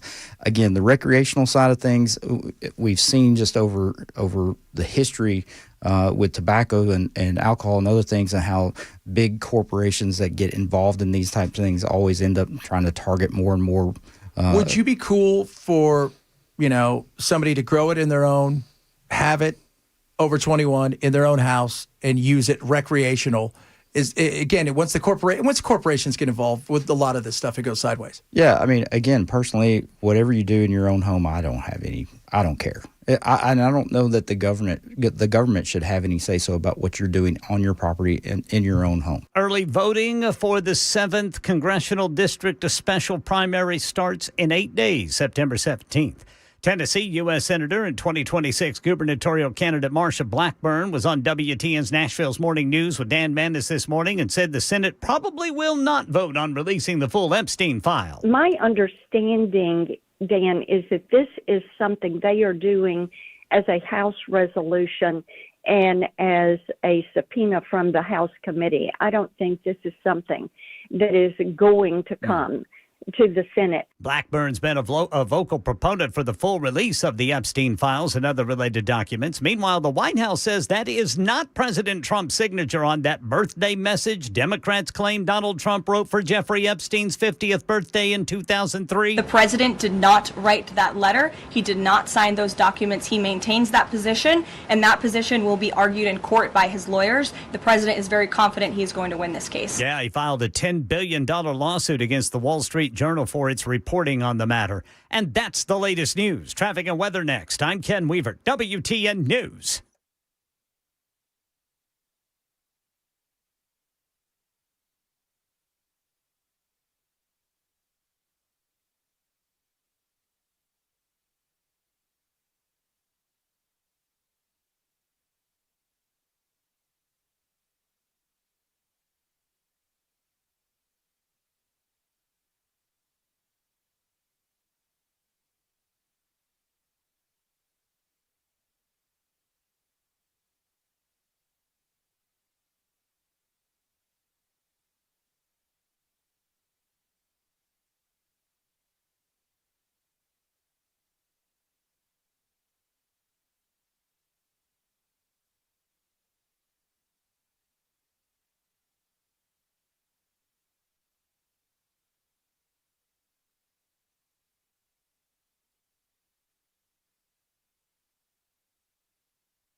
Slowdowns in the usual places this time of day, but it is particularly stop and go eastbound 440 over to 24, and then that continues from 440 eastbound 24.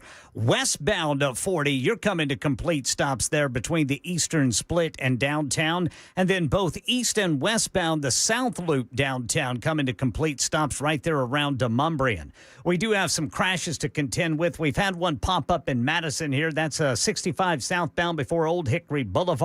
Over by the airport, 40 westbound past exit 216A. And in Williamson County, we've got a crash reported by the Highway Patrol, 840 eastbound between exit 14 and 23. I'm Ken Weaver.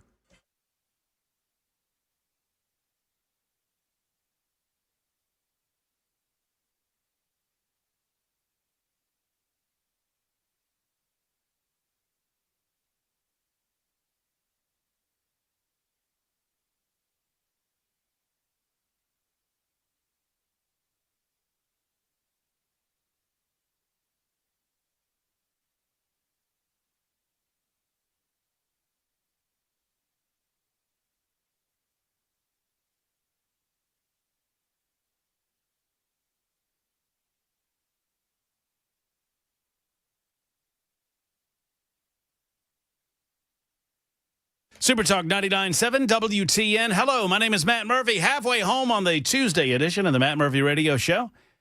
Man, it feels like a month and a half since my birthday. It's only been a week and a day since my birthday. It's only been a week and a day since Labor Day. Doesn't it feel like longer than that? I don't know. The month is just kind of flying by or slow. I don't know. I don't know what it's doing one way or the other. It's the 9th day of September. Thank you for being around. If you're just getting off work, we appreciate you tuning in to the Matt Murphy Show. We'll try to get you home in the proper fashion. Ken Weaver's got a lot of those headlines that you need to know about. I'll try to opine on said same. We got traffic, we got weather, we got all of those things that you come to love and expect. Plus, there's Jackson Williams. Hey, bud. Jay Willie. How you doing? I'm doing well, Jay Willie. How are you? I'm good. Yeah, are you? Yeah. Yeah, you feeling good? Feeling good. Looking great? Feeling good. All right, enough of you. Ken Weaver. What's going on back there? I'm just taking care of business, boys. He's doing the news. Taking care of the news. I'm just doing the news, boys. Yes. Yeah. Are you enjoying the status as being one of the upper tier SEC programs right now after 2 weeks? I'm not even talking about that. Oh, you're not? I will not even respond to that. That's rat poison. You know, Jackson and I are desperately trying to not talk about the football game that's coming up in Knoxville. It is like eating at me. Yeah, you just want to bring it up every moment? Yes. Well, we can't do it. So don't you boys think this is the biggest game so far? I mean, Clemson and LSU was pretty big, but I don't know. Ohio State, Texas, yeah, they were big, but I mean, this one, now we're 3 games in. Well, certainly a separator in the SEC. It's a separator. It's a separate. I But mean, it's an on the early national. separator. It's on the national scale too, man. College game day's coming out. Yes, sir. Yeah, Got the college A game. crew, too. Yeah, Fowler and Herb Street And Holly Rowe. calling the game. And we buried the lead. Jackson Williams, Jay Willie, is going to the game. Yes, sir. He's going to be there. His presence will be felt Well, in the that's his stadium. old stomping grounds, man. I will be Neyland loud. What's that mean? You've never heard that? The No. Neyland effect? You know, no. Listen. I was there when y'all ran that first 80-yard or Jalen Wright. Yeah, I heard it. It's 7-0. Woo! Thought? What was your thoughts? I heard it. I was like, oh my goodness, this is way louder than that toilet bowl in Georgia. Going to be a long day. Sadly, we don't get the echo effect because we choose to leave one end open for the road. The one end of Sanford Stadium has the road. We call it the road end, or the bridge end, we call it. And when Tennessee beat Alabama, you could hear the stadium from across the river. Well, I'm sure you could. I have no doubt about it. I imagine things were shaken, as they should have been. Now, after that 80-yard run back a couple of years ago, I will say this, Jackson, didn't hear a lot of that Vol noise after that. You'll hear it this Saturday. What was the end? What was the score at the end of that game? 38-10. Was it? Yes. What was last year's score? 38-17. That was 31-17. Who's got the meanest defense? We're going to find out. Georgia has the meaner defense, but they also have the uglier offense. We do not know about Georgia's defense. That is rat poison. Speaking of rat poison, I'm not going to have it. Here's what you got to do. You got to keep that Aguilar off the field. You're right about that, kid. We got to grind the football. We got to own that offensive line. We got to grind it. No. But if you're in a 3rd and long, what's Gunnar Stockton going to do back there? I don't know. 102,000, including me, yelling at him. I cannot tell you that I know how the young man's going to face that hostile crowd. It's not. I am really interested to see how he handles. Weaver says jazz hands. Yeah, jazz hands, man. Hand signal. Hand signal. That's calling off the play. Call off the play. Call off the play. Call off the play. But it gets in your head. Is it? Yeah. Is it? Oh yeah. I think Tennessee was in Bryce Young's head early in that Alabama game a couple years ago. You got to get those ear holes covered so you can hear that thing. You know. They were in Milrose Head last year. Oh yeah. Oh no. Listen. If we leave that game and Georgia has lost by 2 or 3 touchdowns, it would not surprise me one bit. I am also going to be in your ear all the way down 40 West. Oh, it's not. No, the first rest area. He's going to drop me at Buc-ee's in Crossville. Y'all, I'm telling you, I am not going to leave Jackson Williams, Jay Willie, Y2J, on the side of the road on I-40. He's going to leave me in the middle. But I will damn sure leave him at a rest area. I will get to a rest area, and I will stop, and I'll say, hey, it's pee break time, everybody. And when Jackson walked in, I said, let's go. See ya. So long. I'll have Brother Weaver come get me. I probably won't be able to, Brother Jackson. Find yourself one of those nice truckers. I'll be sleepy. Anyway, 099, 9009, you're right. 9009 says, glad y'all aren't talking about the game. My bad.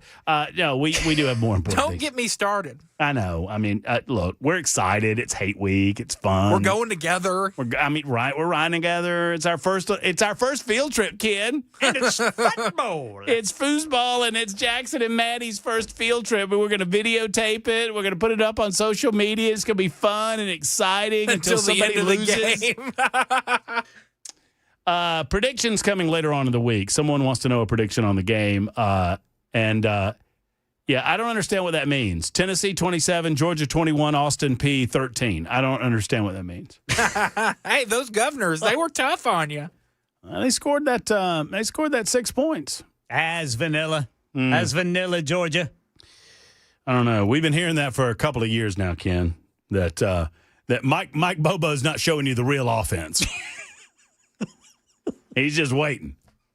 Oh, y'all go see the real offense. Carson Beck looks good in Miami. He does look good in Miami. Mike Bobo will take a great quarterback and turn him into an average or less than average quarterback like that. Just ask Carson Beck. All right, 13 after the hour. Back to real news. So Andy and Michael have been holding on to talk about the stabbing. Obviously, we're discussing it.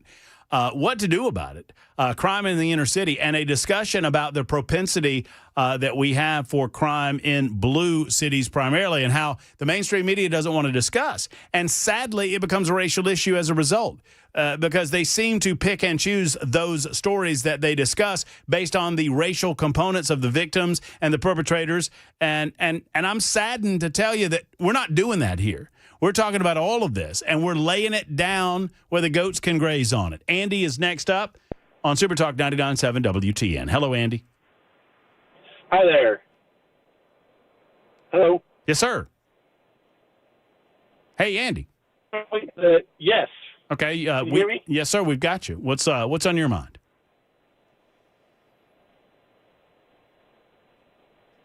As well that we've kind of missed is that. Hey, Andy, we are going, buddy. I love cell phone technology because it gives people the ability to talk on a regular basis. But you are going through a bad little cell area. We're going to try to pick you back up and see if we can't get you in a better cell situation, and so we can hear what you have to say, because I'm missing most of the words. In the meantime, it's Michael's turn. Hey, Michael, how are you? Hey, how are you? Great, Michael. Thank you. God, I love your show. It's so flippin' funny, dude. It's amazing. You guys should be syndicated. But anyways, I just want to know one thing. When you and what's your producer's name again? We call him J Willie or Y2J or Action Jackson or Fraction Jackson, but his real name is Jackson Williams. Well, when Jackson Williams and you come back, and at some point after the game, you're going to have to pull over. Who's going to hold the bucket? That will be Matt. That's not going to be Matt. It's not going to be Matt. I'm the Jackson. If anything, I'm the alpha dog in this situation. I don't understand what you don't understand about that. It's my car. I do.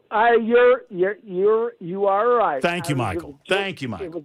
It was just a joke. Now, I wanted to go back to the caller that called 2 segments ago, and he was talking about his mom, and where she watches all CNBC, BS, NBC, all those things. And I want to give him hope, because when my mother-in-law passed away, she was so into Democratic, she listened to all that crap. And if I'm allowed to say crap. And my wife and I moved back. My wife has lived here all her life, and then we went to Vegas, and I lived there for 9 years with her, and then we came back. And before she passed, it was 2015, and we would put on the TV, and my wife would put on Fox News. And at the time, well, who knows, but they were telling the truth. They were saying everything that's really happening, not what all those other stations were saying. And all of a sudden, my mother-in-law, Clara, She got so fired up about what Trump was doing in 2016 that they went down and voted, and my wife got them T-shirts, pink T-shirts, that said Trump all the way. And when they went in there to vote, they were turned around and they had to go to the bathroom to change their shirts inside out because you're not allowed to wear anything within a certain amount of yardage when you go to vote. And I tell you, dude, I'm reaching out to you. You have hope with your mom. She will get it. There you go, Forrest. Yep, there you go, Forrest, if that's her name. No, his name's Forrest. Her name, we're calling her lovingly Mama Forrest. Okay, I got one thing to say about that. Run, Forrest! Run! Run from the CNN, Forrest. Run. Andy is back. Andy, thank you for your patience. I just wanted to get you in a better cell situation so we could all hear what you have to say. The floor is yours, sir. Hopefully I'm there. You sound great. Great. So one of the things that I think a lot of these Democrat cities do is they actually have laws that that produce more sheep than wolves. If you want to help somebody who's in trouble, if you want to help them out, there are laws that you'll get in trouble if you insert yourself into a bad situation. And we talked about the Daniel Penny effect, right? I don't know if you heard us discussing it, but Daniel Penny is the military man. I think he was a former Marine or once a Marine, always a Marine. That and I might have his service orientation wrong. If I do, I apologize. That's what my memory commands me to say. But he's the guy in the subway in New York that restrained the Jordan Neely fellow who was just acting crazy around people and threatening people. He said he was going to kill somebody today, and he put him in a chokehold, and ultimately he got charged with manslaughter because the guy died. Yeah, I mean, another example, these gun-free zone deals, right? You are begging people, not even begging, you're demanding that people disarm themselves before they go into social settings where they may need ultimately to have something to better protect themselves or to protect the people that are around them. Yeah, I think Democrats create these situations where they set it up so that bad things happen and they cry foul, but when Republicans do the same thing, then they basically just switch directions and tell us that we're crazy and that we're politicizing everything.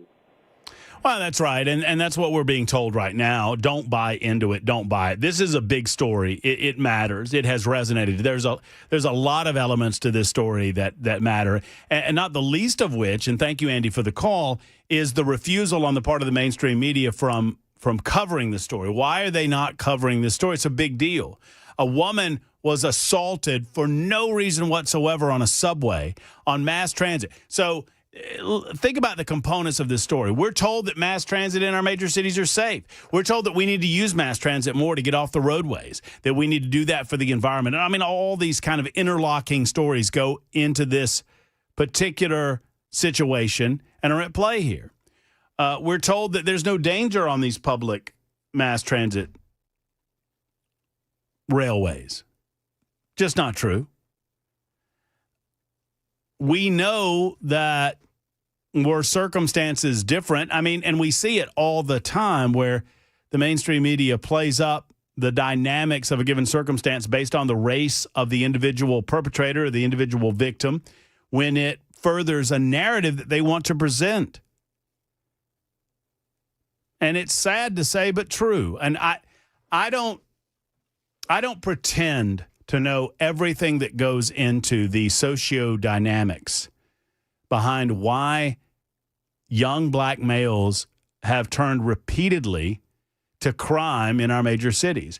But I am just looking at the data, y'all.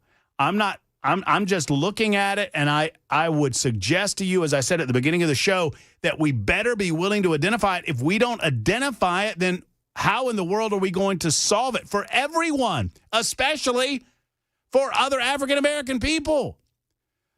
because the vast majority of black crime happens against black people. And the media ignores that. So when Donald Trump wants to solve crime in the city of Chicago, he's trying to protect black people. And instead of applauding him for doing that, the media attacks him for doing it. And they would suggest, as Brandon Johnson has done, the mayor of that city, as Pritzker has done, the governor of Illinois, they want to pretend that there's no crime problem in Chicago. What? Oh, just pay no attention to the man behind the curtain. There's no crime problem here. It's just black people killing black people. They don't matter. Huh? Right. So if this were a Republican, can you imagine Bill Lee saying that there's no crime in Memphis? Now, Bill Lee has not pulled the trigger, although I'm hearing out of Memphis, our good buddy Todd Starnes over there. We've had Todd on the show a time or two. Todd owns a radio station and hosts a radio show in Memphis. He's based over there. He's a national host on, I think it's News Nation or Newsmax. And he has a radio show on a daily basis. And he's indicating that there might be some news coming out about the National Guard in Memphis very soon. Hopefully the governor has decided that it's time to do something about the crime problem over there. It is the number one city for violent crime in the United States of America, according to the FBI. Now, can you imagine the governor coming on national television or coming on this radio show and saying, we don't have a crime problem in Memphis. It's just, that crime doesn't matter. That's just black on black crime. Oh, my God. But that's what J.B. Pritzker's saying. That's what Westmore is saying in Baltimore. That those crimes don't seem to matter to them. Why? 24 after the hour on Super Talk 99.7 WTN.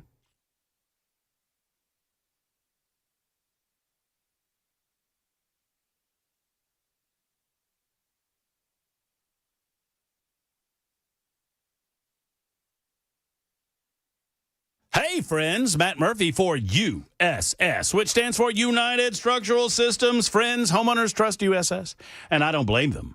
Because USS has over 30,000 satisfied customers that have their back. They've got testimonials galore from people who are frustrated, concerned, worried about the foundation of their home, worried about the waterproofing issues that presented themselves, worried about that musty, moldy smell of the basements, smelling that way, or water seeping into the basement. You got standing water down there, or you got doors sticking, windows sticking. Some of the telltale signs of foundation issues that can concern you because, after all, if the foundation is no good, then the home's no good. Well, USS, they give you peace of mind. They come into a situation, they figure it out, they solve that situation, and they do it for the least amount of money possible. They know you don't want to be spending your money on foundation repair, which is why they try to keep costs as low as possible. And that's why they have over 30,000 satisfied customers at USS. When it comes to large home repairs, there's only one, USS.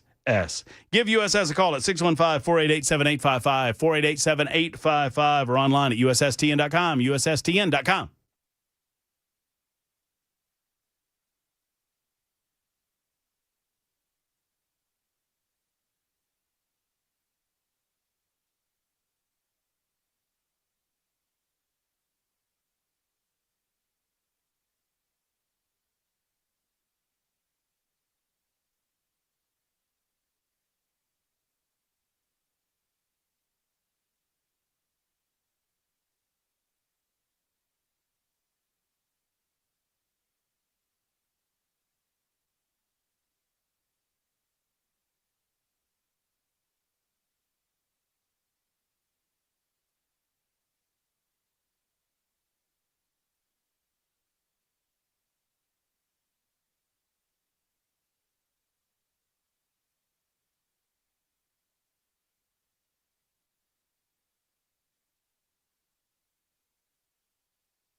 You know, Volunteer Outfitters is your one-stop shop for apparel. Apparel for football season. They don't have you'll appreciate this, Jackson. They don't have Georgia gear over there. Good. You know what I'm saying? They got Vols gear. They got a lot of it. And you know what? I might buy you something nice if Georgia wins the game. I might buy you something special for your Volunteer fandom if Georgia wins the game. No, they've got a lot of different collegiate gear. They've got, a variety of different college teams. Whatever your favorite team is, they might have you. They don't have Georgia covered. I mean, it's some sort of licensing deal. But they've got Volunteer gear. They've got Alabama and LSU and some of the other SEC teams and other schools as well. That's just one little section of Volunteer Outfitters. They also have hunting apparel for hunting season. Bird season is right here around the corner, folks. Birds, is it here? It might even be here already. One way or the other, they know it, Volunteer Outfitters, and they've got you covered there too. With brand names like Drake, with names like Banded, with names like Huck, and many, many others, they can handle the outdoorsman in your life. They've got Orca coolers as well for sale. Great prices on that. You know, all of their prices are fabulous. Not those big city Nashville prices. They're up in Hendersonville on New Shackle Island Road. Go see Tommy and his team. I love this local business. I love what they're doing in Hendersonville, and I love supporting Volunteer Outfitters. Go and see them. Don't forget about T-Shirt Tuesday. Today's Tuesday. It's T-Shirt Tuesday at Volunteer Outfitters. Go by and see them and tell them you want your free T-shirt. All you got to do is buy something, you get a free T-shirt at Volunteer Outfitters.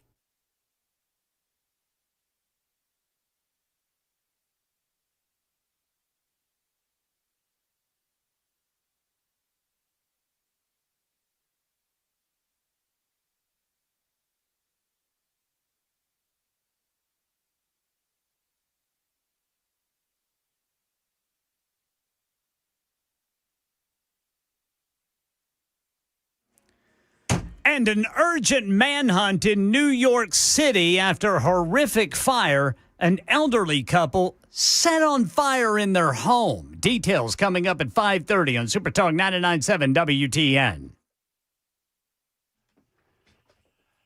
Super Talk 99.7 WTN. Yes. AG Jonathan Scrimetti. I'm trying to get Jonathan back on the show. Dove season opened on the 1st. Thank you so much, Jason. Appreciate that. So all of your hunting gear needs at Volunteer Outfitters, and dove season's already upon us. And I love it. Love the fall, man. Love hunting season. Love football season, and they handle it all for you at Volunteer Outfitters. We'll give you an immigration update with Tom Homan coming up in a moment. Caroline Levitt had a few things to say about immigration and this concept of the Immigration and Customs Enforcement Division disappearing people, which is just so stupid. Mika Brzezinski and her husband, I almost said something nasty. I'm trying to be better. What's his name? Scarborough. They're calling it, you're disappearing people. What are you talking about? Disappearing people. I'll explain. I'll feed you baby birds in a moment. Right now, Ken Weaver has a few baby birds to feed when it comes to news. He's got the headlines that you need to know about on Super Talk 99.7 WTN.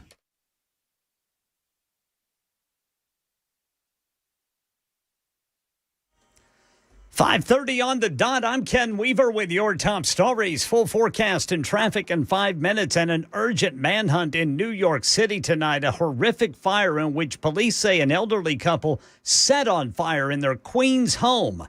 42-year-old Jamel McGriff has been identified as the suspect, last seen pawning 2 cell phones in the Bronx. Police Commissioner Jessica Tisch says neighbors reported an unknown man knocking on doors. Witnesses state that the suspect claimed that he needed assistance, that his phone battery was dead, and he was asking if he could enter the house to charge his phone. At this first house, the suspect is denied entry. He then proceeds on foot to a second house, the incident location. Frank and Maureen Olton, both in their 70s, have been identified as the 2 victims. Federal prosecutors now pursuing charges against a repeat offender who allegedly killed the woman on a mass transit system in North Carolina last month. She is a refugee. She literally came to the United States from a bomb shelter in Ukraine to escape the war. Federal charge allows the Justice Department to pursue the death penalty against the suspect, DeCarlos Brown. DeCarlos Brown had been arrested at least 14 times before and reportedly had a documented history of schizophrenia. Israeli Prime Minister Benjamin Netanyahu speaking at the U.S. Embassy in Israel today following Israel's strike on the Qatari capital of Doha to target senior Hamas leadership. These are the same terrorist chiefs who planned, launched, and celebrated the horrific massacres of October 7th. Hamas says its top leaders survived, but 5 lower-ranking members were killed in that Israeli strike. And more than 1 million Ford and Lincoln vehicles are subject to a recall. This is for a rear-view mirror camera that goes blank or distorts images while in reverse in Ford and Lincoln vehicles. Looks like there have been 18 accidents, but no injuries reported. Affected Ford and Lincoln owners will be notified by mail and told to take their vehicles to a dealer for inspection. That's the latest news. Traffic and weather next. I'm Ken Weaver, WTN News.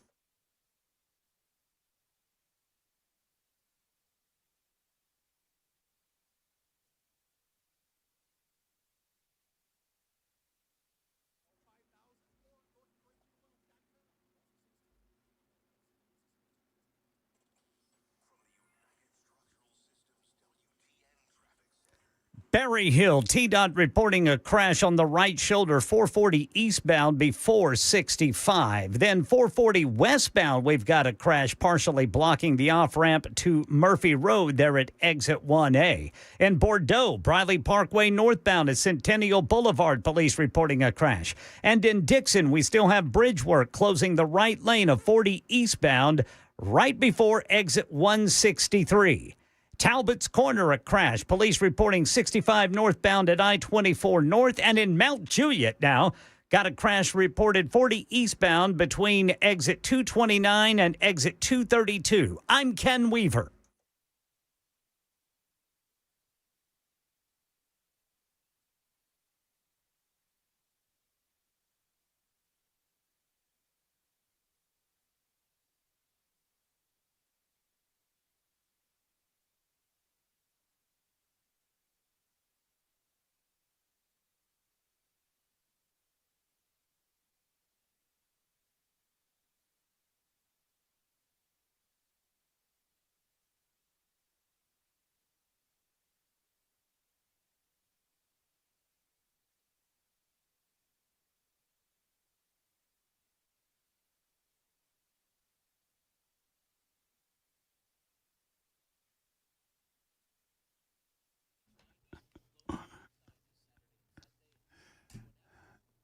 Can I just say something before I talk about efficient? So, I said that Ken Weaver would feed you baby birds, the news headlines. That's a favored saying of the Matt Murphy Show. We'll feed you baby birds.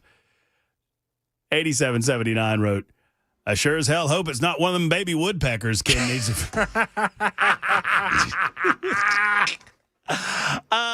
And then he said, I identify as any bird other than a woodpecker. I don't blame you. He's got a brick for you. Listen, if you've got a problem with your AC, you probably want to get through the season, right? And I get that. And so does Jeff Eddy in Efficient Heating and Cooling. Now, he's not going to steer you wrong, but now's the time of year where if you've got issues, you're just trying to get through the rest of the season. And look, it's understandable. You don't want to have to spend the money to replace a unit where you can fix it and just squeak out some more life and perhaps deal with it in the spring. Look, that's not kicking the can down the road. That's being smart with your money. And Jeff Eddy's going to do everything in his power to get maximum life out of that AC. Now's the time to think about maintenance. That heater, now's the time to think about it, and Jeff Eddy wants you to. It's time to go ahead and make that call so he can come over, and you'll never get charged over $125 for a maintenance call. And don't forget about their maintenance guarantee on your heater. If you do maintenance on that on service on that heater and they have to be called out, you're not going to be charged a service call. That's what it's all about at Efficient Heating and Cooling. They're an Elite Pro partner with Rheem when the time comes. 615-784-4424, 784-4424, or efficienthvac.net.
All right.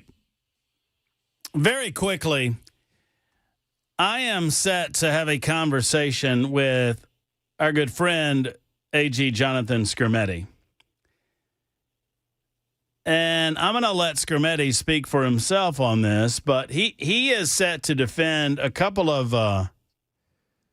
laws that I would just as soon we let go by the wayside in the state of Tennessee involving the Second Amendment. The Attorney General of our great state is bound to defend the state when it comes to laws that are passed by the General Assembly.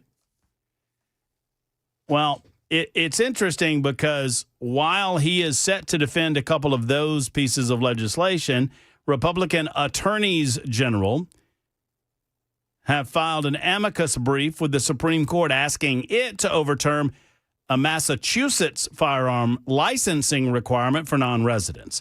Last week, Tennessee Attorney General Jonathan Skrmetti and 24 other AGs submitted their brief in the Marquise versus Commonwealth of Massachusetts case. The case involves a fellow by the name of Philip Marquis, and it might be Marquis or Marquise, I don't know which. A New Hampshire resident who got into a car accident while in Massachusetts. In the accident, he was arrested and charged with in Massachusetts after telling law enforcement that he was carrying a legally owned firearm without a state license. What a bunch of jerks, by the way. In Massachusetts, non-residents are required to receive a temporary license for transporting firearms or ammunition within their state. Let me tell you something. I haven't been to Massachusetts in a long time. I used to live up in Connecticut. 9 months I lived in Connecticut. 9 months. Let me tell you something, Jackson. You listening? You were born and raised in the great state of Tennessee, were you not? I was. You know what? I know you're focused on that little ticket I just sent you. You need to focus on this radio show, pal. That'll come Saturday. A lot of balls in the air. A lot of things going on right now. A lot of excitement happening in the control area. Yes. So what's up? Connecticut. Yes, I know where that is. 9 months I lived there. I did not know that. You were born and raised in Tennessee. Yes, Old Hickory. You have never lived anywhere but Tennessee. Knoxville. That's in Tennessee. Last I checked. The advice that Matt Murphy is going to give to you, because I've lived in Connecticut. That was my one foray north of the Mason-Dixon line. Ken Weaver, I'll say the same thing to you. Now, Ken Weaver's lived north of the Mason-Dixon line. Yes, sir, and I'm never going to do it again. Uh-huh. So, Ken, you might be able to say the same about some of these areas that you've lived in, but let me tell y'all something. As lovely as an area of the country as it is, I mean, the trees are beautiful. And the fall foliage is everything that you can possibly imagine. Not a pine tree in sight. Well, I'll say this. If, God forbid, you go to the doctor and the doctor tells you that you only have 9 months to live, I encourage you to immediately pack up and move to Connecticut. Because by the time the 9 months are done, you'll want to die.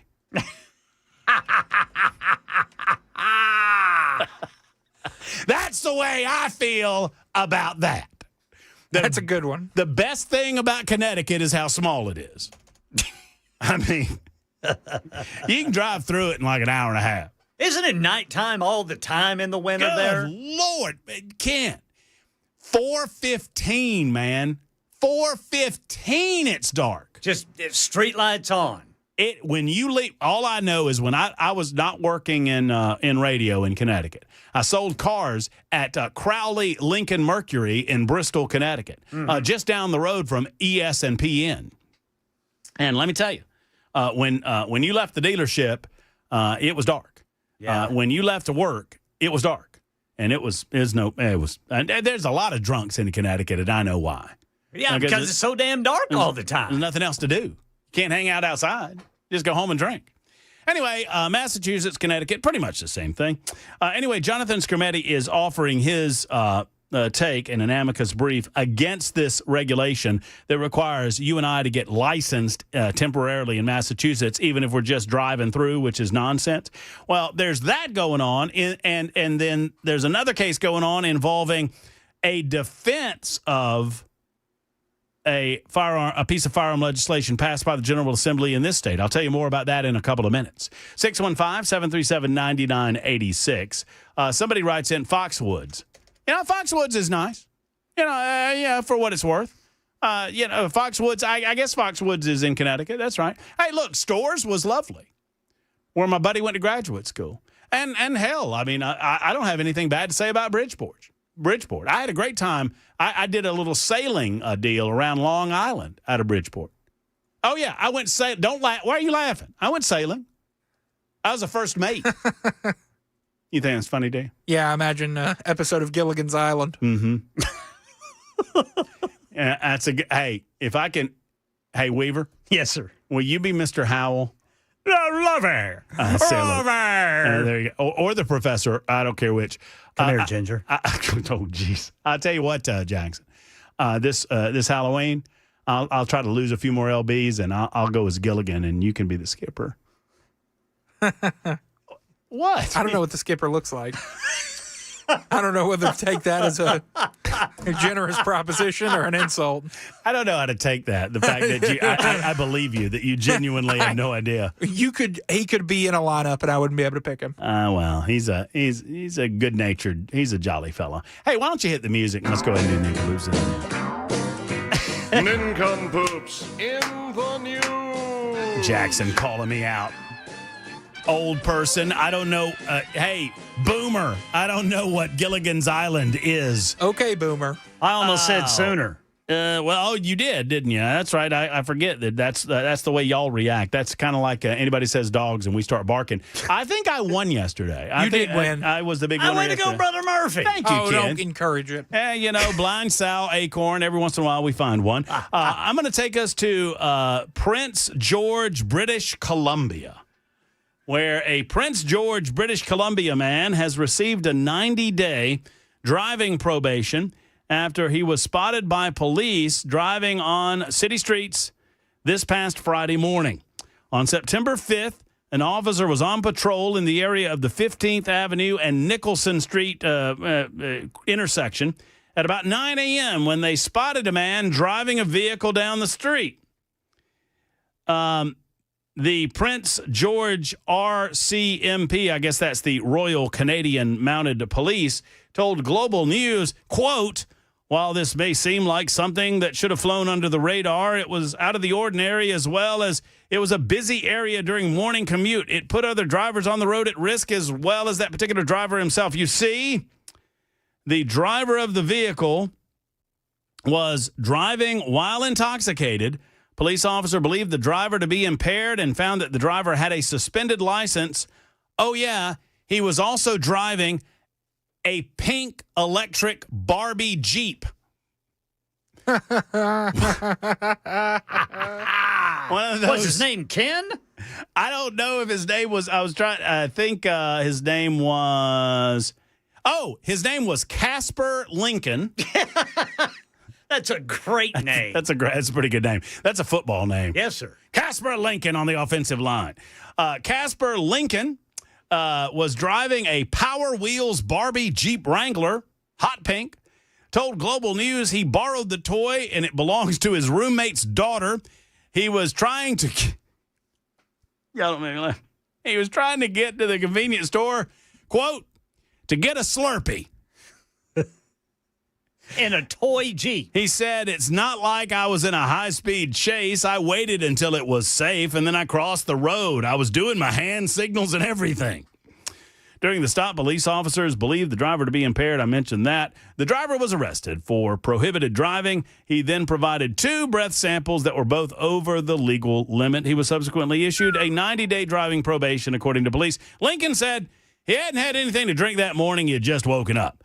"I didn't think you could get a DUI in a Barbie truck," he said. He added that the Barbie Jeep was not impounded and it was returned to his daughter's roommate. So, or his roommate's daughter. So all's well that ends well. Reminds me of a little incident that happened to old GJ, George Jones, driving that old lawnmower, trying to get a little more liquor down to the... a little bit of white lightning. A little white lightning down to the liquor store. So there you go. There's my old boy driving the pink Barbie Jeep. That's my Nincompoops in the news. Jackson? All right. Boys, I hate to tell y'all this, but somebody has done Nincompoops in the news better than us. Uh-oh. This is the Texas A&M police Twitter account. and they tweet during Texas A&M games all the different arrests made throughout the stadium. So I'm just going to read y'all a couple because I had trouble finding a good nincompoop today. All right, this comes from 3 days ago. Intoxicated subject, concourse behind Section 236. Released to sober roommate, ejected, beat the hell out of Utah State. They end every beat that. They end every tweet with BTHO Utah State. Beat the hell out of Utah State. Okay. It's great. There's one, I can't find it right now, but there's one where it's like intoxicated subject. Oh, here it is. Subject with Keystone beer in his pockets, clearly intoxicated, said he forgot he had them. Ejected, released to sober wife. Subject started vaping. Hold on. How did that text end? Beat the hell out of Utah State. Okay. Subject started vaping while next to officer in the NEAT. Ejected. Beat the hell out of Utah State. Yeah.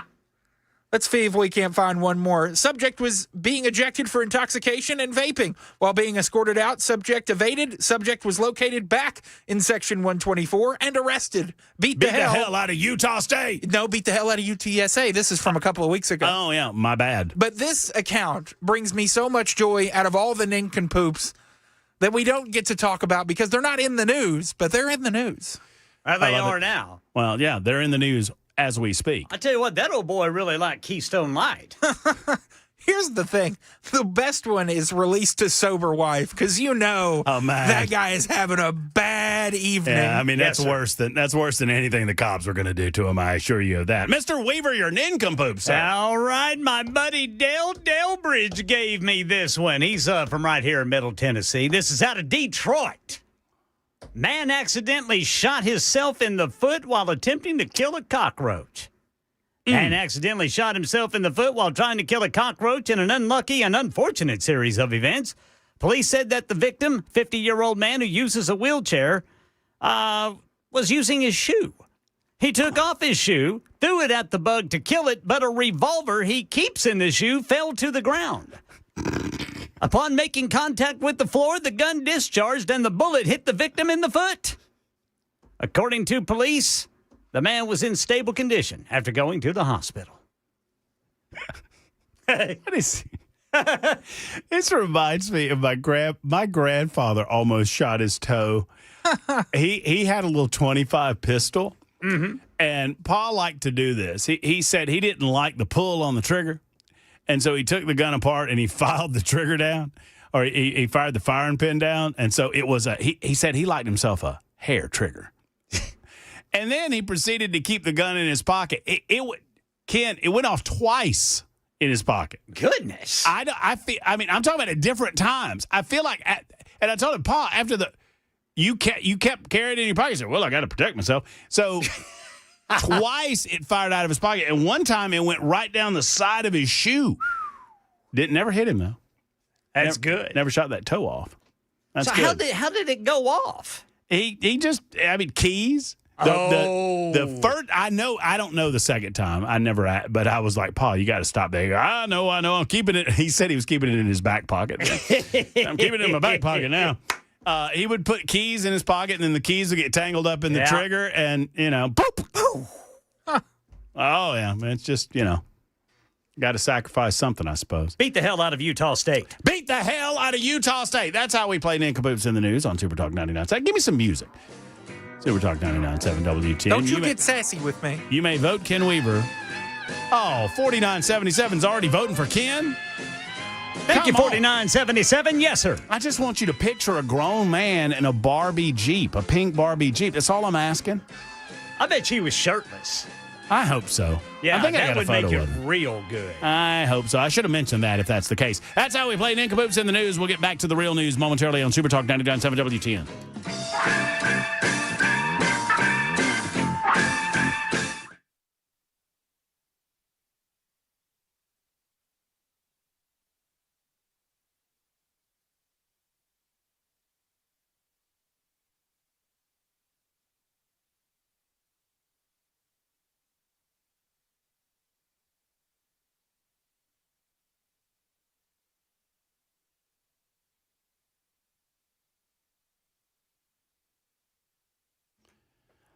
Hello, friends. It's Matt Murphy for the Charlie Daniels Journey Home Project. It is upon us. In just 2 days, the Patriot Awards dinner happens at City Winery, and I want you to listen up tomorrow, not only on Nashville's Morning News with Dan Mandis, but also tomorrow afternoon as we welcome David Corlew to the program as we have tickets to give away. If you have availability on September 11th, the evening of, from starting at about 5:30 until 9 or so, then you will be. I promise you. Your heart will be opened and will be filled with patriotism and love of country at the Charlie Daniels Journey Home Project Patriot Awards Dinner happening at City Winery this coming Thursday between 5:30 and about 9 or so in the evening. Now, I'm broadcasting the entire show from Supertalk 99.7 WTN from the City Winery. Proud to be doing so, and we are proud to have the surviving members of Benghazi, the sad situation involving Benghazi and the death over there at our embassy. They are coming into town. We're remembering Bernie Carrick on September 11th, and obviously remembering all of those lives lost so many years ago on that infamous day. It's the Charlie Daniels Journey Home Project Patriot Awards dinner happening this Thursday. And don't forget to give as you can to the Charlie Daniels Journey Home Project. What a wonderful organization helping to support our veterans and heroes reintegrating from service to civilian life. Go to charliedanielsjourneyhomeproject.org and give as you can today.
6 o'clock on the dot. I'm Ken Weaver with your top stories. Full forecast and traffic in 5 minutes. And right now, an urgent manhunt in New York City. This is after a horrific crime in which police say an elderly couple was set on fire in their home. Police Commissioner Jessica Tisch says neighbors reported an unknown man knocking on doors. Witnesses state that the suspect claimed that he needed assistance, that his phone battery was dead, and he was asking if he could enter the house to charge his phone. At this first house, the suspect is denied entry. He then proceeds on foot to a second house, the incident location. Yeah, the suspect is identified as 42-year-old Jamel McGriff. Frank and Maureen Olton, both in their 70s, identified as the two victims. Federal prosecutors now pursuing charges against a repeat offender who allegedly killed 23-year-old Ukrainian refugee Irina Zarutska on a mass transit system in North Carolina last month. Acts like this affect the American way. It affects our daily life. Federal charge allows the Justice Department to pursue the death penalty against a suspect, DeCarlos Brown, who had been arrested at least 14 times before and reportedly had a documented history of schizophrenia. Tennessee U.S. Senator Marsha Blackburn running for governor in 2026, telling WTN's Nashville's Morning News with Dan Mendes why she isn't agreeing to debate Congressman John Rose for now. There's going to be plenty of time for that discussion. What we're doing right now is listening to Tennesseans and asking them what they want to hear discussed in this governor's race. Blackburn's been a vocal proponent for the full release of the Epstein files and other related documents. Meanwhile, the White House says that is not President Trump's signature on the letter, which Democrats claim is from President Trump for Epstein's 50th birthday in 2003. The president did not write this letter. He did not sign this letter. And that's why the president's external legal team is aggressively pursuing litigation against the Wall Street Journal, and they will continue to. Yeah, Trump filed a $10 billion lawsuit. Right now in Middle Tennessee, Jolton drivers could soon see a change in their area. NDOT holding a public meeting right now at the First Baptist Church to hear from residents on new traffic calming plans for Rawlings Road between Clarksville Pike and Eatons Creek Road. Channel 4 spoke to a woman, says she's lived there nearly 20 years, and says if the plans include speed bumps, she's against it. I've seen some people use it as a cut through, but it's not busy. You know, I just feel like it's not needed. NDOT says it'll come up with a plan, then homeowners there in Jolton can vote on it. It has to be approved by 2/3 of the people who vote for the plan to move ahead. And that's the latest news. Traffic and weather next. I'm Ken Weaver, WTN News.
You're still coming to a complete stop if you're eastbound 440 between 65 and 24. It gets better after you get to 24 eastbound, but it's still slow going.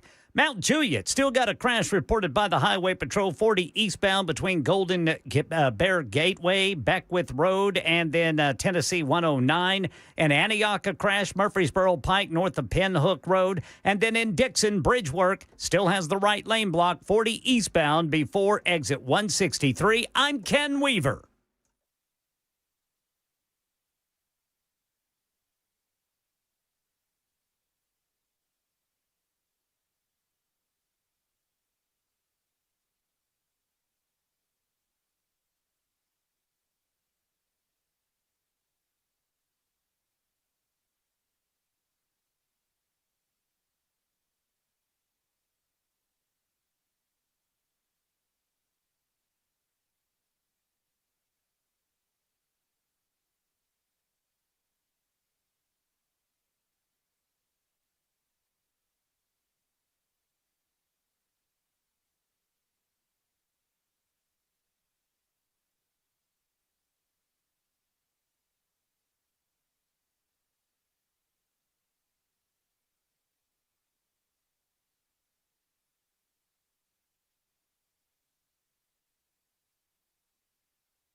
Super Talk 99.7 WTN, another hour to go, and we'll call it a Tuesday. It is the Matt Murphy Radio Show. Lots to get into this hour.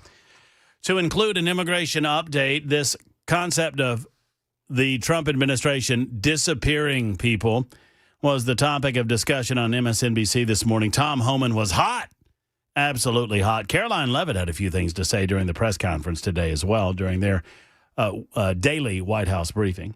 We'll also fill you in on exactly what AG Jonathan Skrmetti, Tennessee Attorney General, is doing regarding the Second Amendment fight. He's standing up for the General Assembly's desire to, in my opinion, do things that we ought not do in terms of public parks and public areas and curtailing our ability to keep and bear arms per the Second Amendment to the Constitution of the United States of America. And then we've been discussing for the most part of the day this just tragic tale, underreported by the mainstream media because it doesn't fit their narratives, about Irina Zarutska, the Ukrainian refugee immigrant who came into this country to flee that war-worn part of the world and was slaughtered by a despicable racist man on a subway car in Charlotte, North Carolina, an underreported story, sadly, because of the racial component of the individuals involved. The crime against Irina Zarutska was committed by... Here's the thing. Let me give you some subtle bias within the news media. And I offer this without comment. I offer it only to note that when it comes to racial bias, it seems that Caucasian people are second-class citizens. When I was growing up and I became aware of racial injustice or injustice, I was born in 1973. I did not experience what some of you experienced in the 1950s or 1960s or 1970s with regard to, sadly, the racial inequality that existed in the United States of America. I think the civil rights era went a long way to attempt to repair that. And the argument was pretty simple. And it was made by Martin Luther King Jr., amongst others, that the Founding Fathers made a promise. And for a long time, the United States of America did not live up to that promise.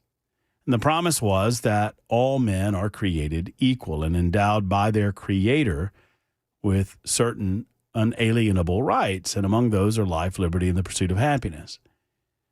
In other words, our society, especially our government, particularly the manner in which we're treated by our government, should be colorblind. And for a long, long time, we weren't. And that was wrong. All of us can agree on that, can we not? That it was wrong to judge individuals by the color of their skin.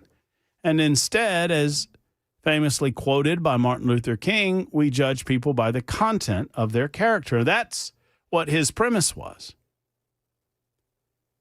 My goodness, how modern race hustlers have perverted that premise.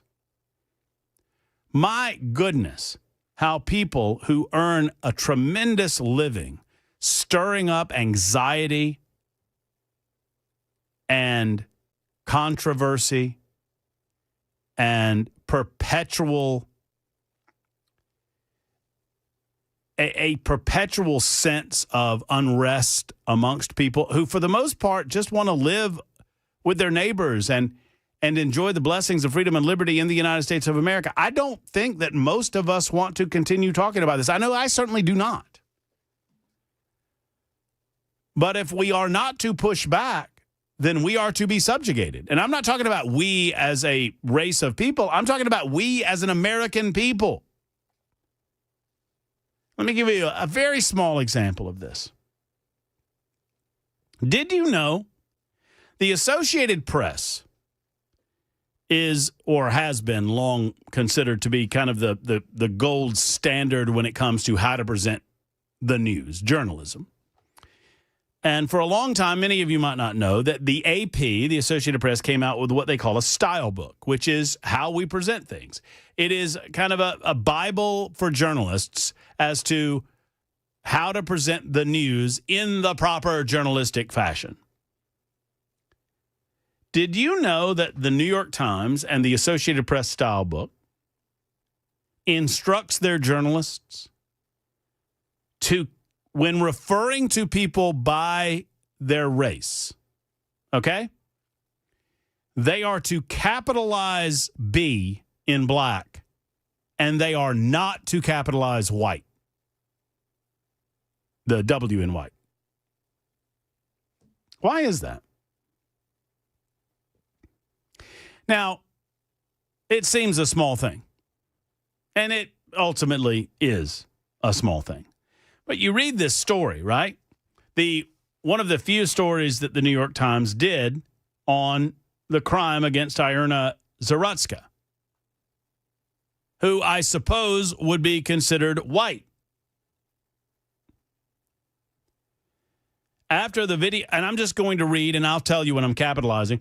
After the video's release, a number of influential conservatives also accused major news outlets, including the New York Times, of ignoring the story because the crime was committed by a capital B black man against a lowercase w white woman.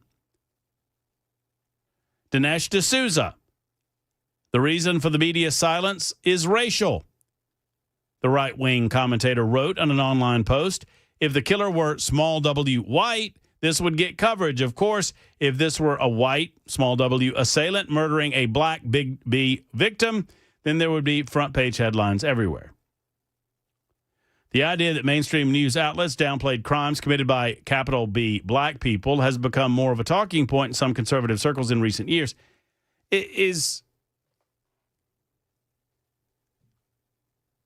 Can someone tell me how this is? One, I mean, it's ridiculous that they're doing this, and the AP style book demands that they do it, right? AP's style is now to capitalize black in a racial, ethnic, or cultural sense, conveying an essential and shared sense of history, identity, and community among people who identify as black, including those in the African diaspora and within Africa. Diaspora, pardon me. The lowercase black is a color, not a person. AP's style will continue to lowercase the term white in racial, ethnic, and cultural senses. They now also capitalize indigenous in reference to original inhabitants of a place. Those decisions align with long-standing capitalization of distinct racial and ethnic identifiers such as Latino, Asian American, Native American. So, in other words, any person as deemed by the Associated Press as a person of color, those identifiers are capitalized, but if you are white, you are not. Once again, is it a small thing? Sure. Does it matter? I think so. When you consider that all I want to be treated as equally amongst my fellow Americans, amongst my fellow humans. And I want to, as so wisely instructed by Martin Luther King, I want to judge others not by those components of which they had no control, such as their race or ethnicity or national origin, color, but judge by those things that they do control: character, honor, integrity, work ethic. The Associated Press treats people differently based on their color. I was instructed that we are not to do that, and I think that's the right way to act. In the meantime, a woman is dead. And were it not for some of these quote-unquote conservative commentators, and I would suggest there are many other commentators, such as commentators of a libertarian bent like myself, that want to discuss this because we want fairness when talking about the news. For the last several months, and let's just put this in a holistic picture where everybody can understand it, even those of you in Aniana. For the last several months, the news media outlets that we have mentioned, the CBS, NBC, ABC, hashtag never CNN, MSNBC ilk on television news, and the New York Times and the Washington Post and all of the rest in print, they have been telling you that the crime problems that exist in metro areas run by Democrats is a myth perpetuated by Donald Trump and other conservatives who want to scare people into believing that places like Memphis and Nashville are sadly not safe for the average person and are becoming less safe. Meantime, the Democrats want to scream about crime levels from last year. And, crime levels this year down from crime levels last year. They want to compare year-to-year crime levels, which is altogether fine, but they're still too much. And these media organizations have begged you to believe them that there's really not a crime problem in Baltimore. There's really not a crime problem in Chicago. And for the most part, in many of these areas that I've described, Memphis, Baltimore, Chicago, Illinois, it's black people, big B, black people killing black people, big B, black.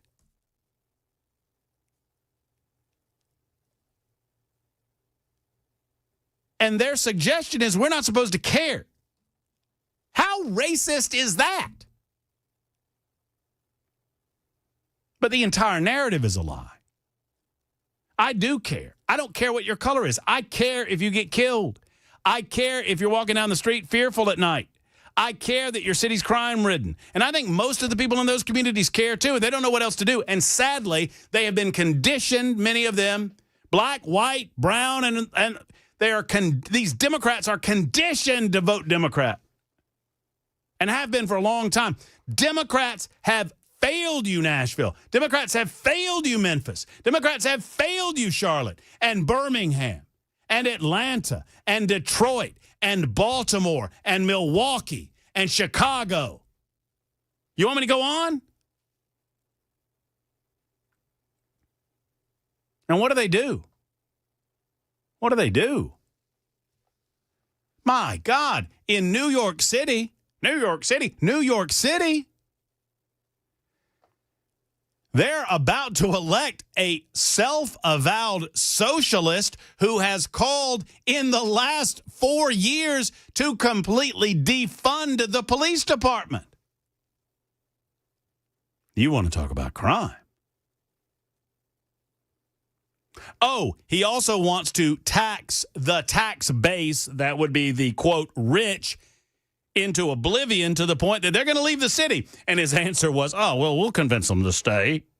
How are you going to do that, bud? We'll tell them that it's their social obligation to stay. That's what he said. I can play the clip. That's what he said. He said, the rich people will stay because we'll explain to them that it's really a social obligation for them to do so. Well, why don't you just tell the lawbreakers, the criminals, the rapists, the child predators, the murderers, that it's a social obligation that they stop committing crime, and that'll be problem solved, right? If that's all it takes. What a dumbass. I'm sorry, did I say that? Sometimes I get caught up. Your thoughts? 615-737-9986. 615-737-9986. It's the Murphy Show. Cracker Barrel talk on the way. Monty Fritz talk on the way. I got lots more to get into, plus Tom Homan audio. That's next on Super Talk.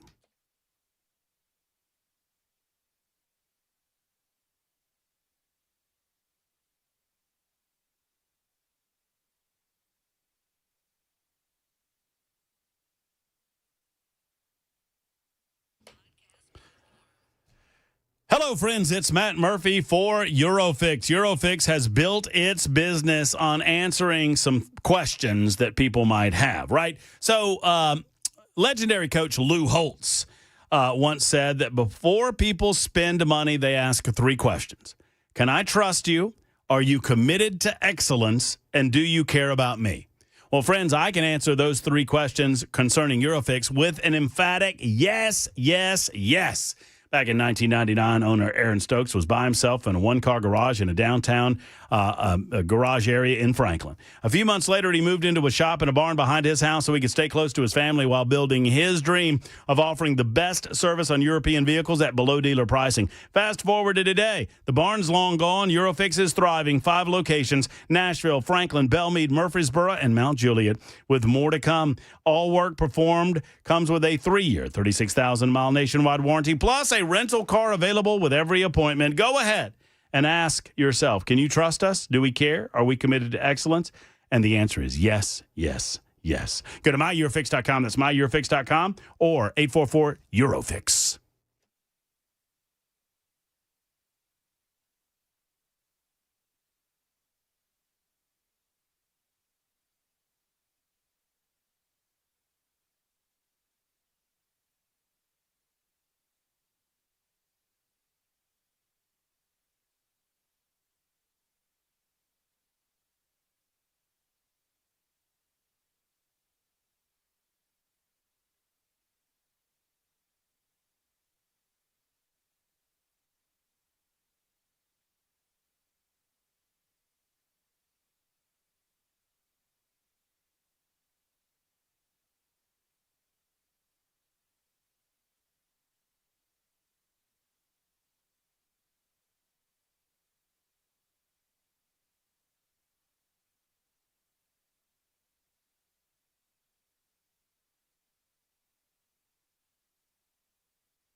Sandra writes in and says, Matt, he's not a socialist, he's a Marxist. I get it.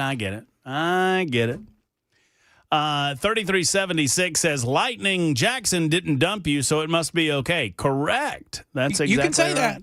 that. No, Jackson's on top of it. He's on top of all of these things. I feel good. I feel safe. I feel like a little newborn baby in swaddling clothes in the hands of Action Jackson, a.k.a. Fraction Jackson, a.k.a. J. Willie, a.k.a. Y2J, a.k.a. Applejacks. Since Neyland Stadium, Neyland. I say it right, don't I? Neyland. I say it right, Neyland. Neyland. It's like take a knee land.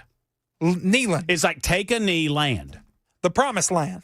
It's like you should just go ahead and take a knee because you're going to lose in the stadium coming on Saturday land. Oh, yeah, Georgia should do that. Neyland Stadium is checkerboarding Saturday. What color will you be wearing? Larry from Burns, Tennessee. I will be in orange. That is our section. You've already checked. I checked the second you told me where the tickets were. I will be sitting proudly next to you and will not have orange on. I'm going to get you jumped. What? You start barking. See what happens. Get him! This guy said Aguilar sucks. Get him! That fella threw popcorn on me. Get him! He's got a mustard bottle he's ready to throw. We had popcorn thrown at us last time I was at Neyland Stadium. Good. I mean, but of all of frankly, of all of the things that could happen, come on. That's pretty good, actually, in an opposing stadium.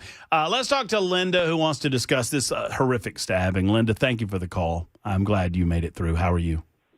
I'm okay, Matt, but I was listening to you, and I totally agree with you. I was born in 72, so I'm just a tad bit up from you, but I totally agree with you. In the 80s, we didn't have this kind of problem. I talk about this with my friends who are all different kind of nationalities, all different colors. And sure, we did have some killings and all of that, but we didn't have it like it is today. And I just don't get people, and I totally agree with you about these other news stations, CNN, NBC, ABC, all of them. They want the country divided, just like the Democrats was. And it's really sad because we should all be pulling together and be as one in this country. And I don't know what it's going to take to do that.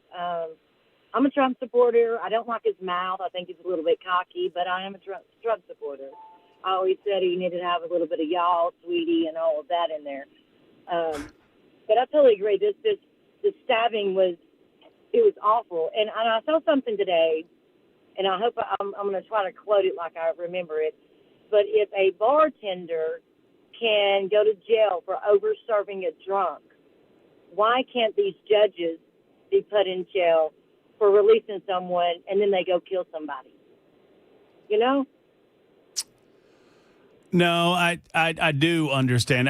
And I've heard that. I've seen it online, and I appreciate the sentiment. What I would say is that a bartender should not be. So judges need to be harder on criminals for actions already committed. Thank you, Linda, for the call, and thank you for the kind words. I feel like Linda could say that about me, too, right? He's got a smart mouth, and he says too much sometimes, but I like him anyway, like she said about Trump. So I don't believe that bartenders should be judged, unless there are specialty circumstances. If I'm looking at a bartender and say, hey, give me a couple more shots. I'm drunk as Cooter Brown and I got to drive home, something like that.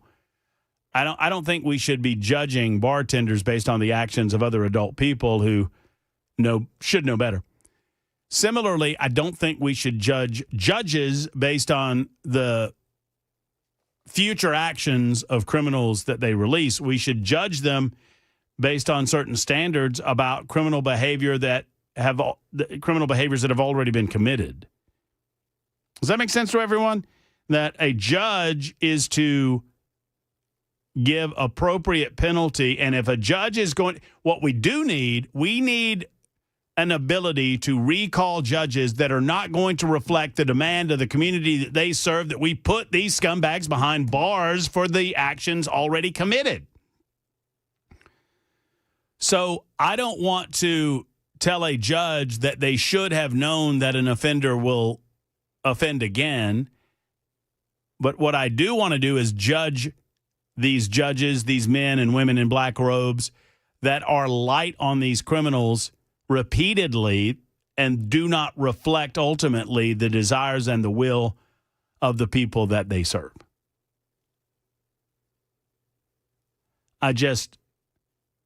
But I understand the sentiment. At some point, should you not hold these judges accountable that are light on these criminals? Of course you should. I don't know that they should be held criminally accountable, but they sure as hell should lose their jobs. And that's what I have to say about that. It's 32 after the hour on Super Talk.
Hello, friends. Matt Murphy for Alpha and Omega Computer Consultants. Let me talk to you business owners for a moment, because that's really who I'm talking to right now.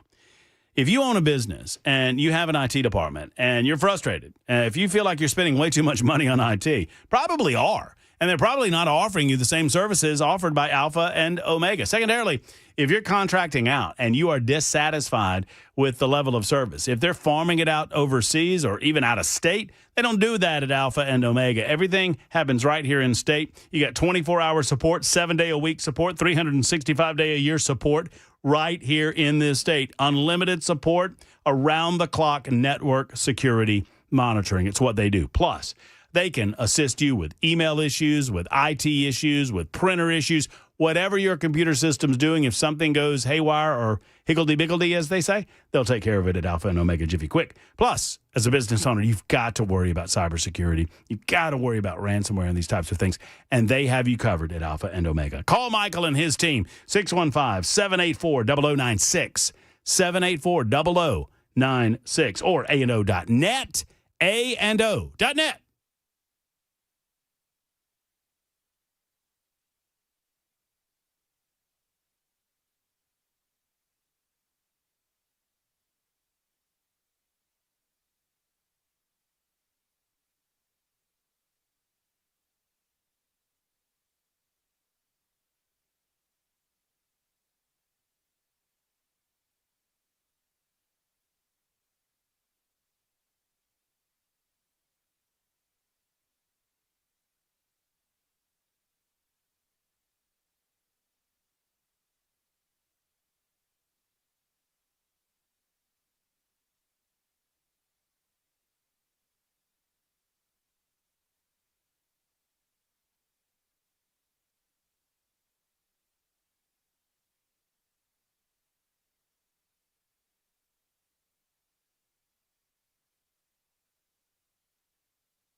Get to Ricky and then to Tom Homan.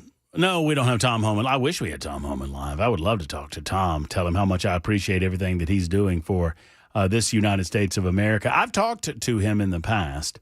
It was prior to him becoming the border, or rather the ICE czar, the illegal alien czar in the United States of America. But Tom had an interesting conversation with Mika Brzezinski this morning. I'll share that with you in a moment. Right now, it's Ricky's turn. Hey, Ricky, what's going on?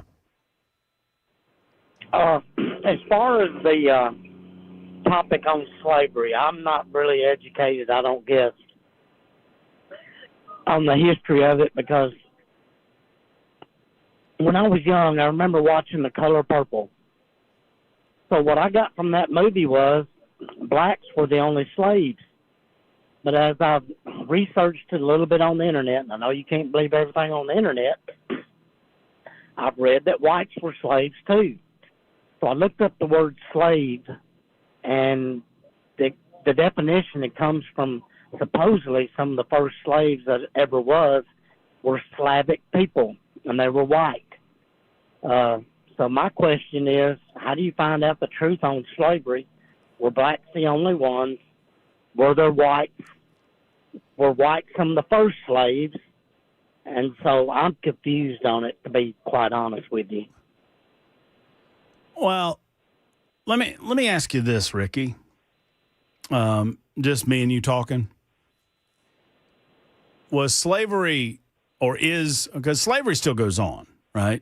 There are enslaved people right now in 2025 around the world. So I would say, is slavery, in your opinion, wrong? Yes, it is. But then again, I've read about it in the Bible, and the Apostle Paul talked about slavery and how to treat slaves. So I'm really confused. Mm-hmm. Kind of like from the Bible, like it was an okay thing, which wouldn't want to be a slave. And no, I don't think it's right. But Well, I don't really understand. I don't pretend to be a biblical scholar, so I won't speak to that. And I'll let much smarter people speak to that aspect of this conversation. But the reason that I asked that, Ricky, is I think most of us recognize that the enslavement of another human being is wrong. That you're violating their godly rights. So I asked that to set this question up. You ready? Yeah. What does it matter? What color they were? Well, it seems like, from just what I'm seeing and watching on TV, that it's focused on the blacks were the only slaves. Well, I would suggest that according to the historical record that I have experienced, that I have read, that while you might find instances of individuals that were Caucasian, that the vast majority of slaves in the United States of America, starting with colonial America or the colonies and then leading through the Revolution and all, up until the Civil War, or the vast majority of those enslaved in this country were African American or African. They're black. Okay, so they originated from Africa. And there were many African, and the Africans sold Africans to Europeans, and that's how the slave. Once again, Ricky, I mean, I'm not trying to be a hard ass here, but why does it matter that much? Well, to be quite honest with you, I work with a black guy, and I'm getting it from him that the whites are the bad people, to be quite honest. So I'm trying to wrap my head around this. Whose fault was it? Well, tell him this, Ricky. It was the white people that took black people out of bondage in America. That's right. I looked at it like this. Okay, the blacks in Africa sold their own, and the whites ended it. Well, yeah, a lot of white people participated in it too. There were a lot of awful white people back in the day, but that was a long, long time ago. I mean, I don't think it was right. From what I've seen and read, it was horrific. But then again, I'm thinking, did the whites go through the same thing? I would expect that you could find instances where there were white people that were enslaved, but I would suggest that just in the total numbers, they were very few and very far between. But I don't know that any of that matters. If you're talking to your buddy at work, I would suggest to him that he, catch up with the fact that it's 2025 and we don't enslave people in the United States of America and haven't for a long, long time. And anyone that is suggesting that they can't get ahead in American society right now because of slavery, they're just using that as a damn excuse. Yeah. Well, I go back to, how do you get the truth of all of it, Well, I mean, it's difficult, sure. But that's all I had. I appreciate you talking with me about it. Hey, man, I know I appreciate you. Thank you, Ricky, for the telephone call. I mean, I don't know. I mean, I think the spirit of Ricky's question was earnest and honest. I appreciate that. I don't know, that it matters that much. It was a very small percentage of white people in America that owned slaves, right? It was the upper crust, the richest of the rich, and it was the Democrats that were attempting to continue the institution. It was the Republicans that formed groups of people, abolitionists, that fought back against it. And ultimately there was, I don't want to relitigate the Civil War, but y'all know how it goes. I would just say anyone that continues to go back 150 or 160 years in our nation's history to suggest that people today do not have every ample opportunity in this fertile ground to succeed, they're just using that as an excuse. If you tell me you can't get ahead because of slavery, I'm telling you, you are using that as an excuse. That is no excuse. Tom Homan would like to accuse Mika Brzezinski of excuse making as she challenges him on ICE, quote, disappearing people. Here's the most nonsensical minute and 43 seconds you'll hear today. I'd love some transparency as to why a lot of these people have been disappeared. You say you have data. We would love to see it. The American people should see this data. Well, here's the rhetoric again, right? You just meant disappeared. That is a ridiculous thing to say. Why? Because ICE is doing the same thing we've done for decades. But because of the last 4 years, ICE wasn't allowed to enforce the law. ICE was told to sit back, and you can't arrest an illegal alien for simply being here legally. You got to wait till they commit a serious crime and get convicted of that crime. That's what Secretary Mayorkas' instructions were. And that's why you saw there's so much crime in this country coming from the illegal alien population, because there's no law enforcement. But we're doing the same thing right now that we did when I started back in 1984. ICE agents are enforcing the laws enacted by Congress. They're appropriated funding to enforce these laws. If you don't like what ICE is doing, then go protest Congress. However, to say we disappeared people, no. We're arresting people that are in the country illegally and our public safety threat. We know exactly who we're going to arrest when we go look for them. We have a case file in front of us. We have all those facts. This is not disappearing people. This is a planned, targeted enforcement operation that we're doing. And comments like you just made is one of the reasons why these men and women are under threat every day. Not just the men and women in ICE, but their spouses and their children. They're not disappearing people. They're enforcing the law. And the data proves that 70% of these people are criminals. Could we see that data? Absolutely. I have no problem sharing any data from it. I read it every morning. I read it every morning. Good for you, Tom Homan. This new verbiage, they're disappearing. What are you talking about? We're arresting people that violated the law. To say they're disappearing illegal aliens is to say that they're disappearing burglars, they're disappearing armed robbers, they're disappearing murderers. No, they're not. They're arresting them. And you get due process, by the way. The process due an illegal alien is not the same as the process due an American citizen. It's the important word in that phrase, due process. Everybody gets process. What is your due process? If you're an illegal alien, that's different than an American citizen. Are you due things? Sure. You're due this level of process. Can you demonstrate that you're in the United States of America legally? No, I cannot. Okay, where's your country of origin? Because you got to go back there. We're going to put you in front of an immigration judge, and he's going to determine whether or not you are who we believe you are. And if you are who we believe you are and you cannot demonstrate otherwise, then you're going to have to go back to your country of origin. Thank you very much. Oh, by the way, if you have committed other violations of the law in the United States of America, we're going to process you criminally for those violations as well. See Garcia, Abrego. It's 9 until the top of the hour on Super Talk.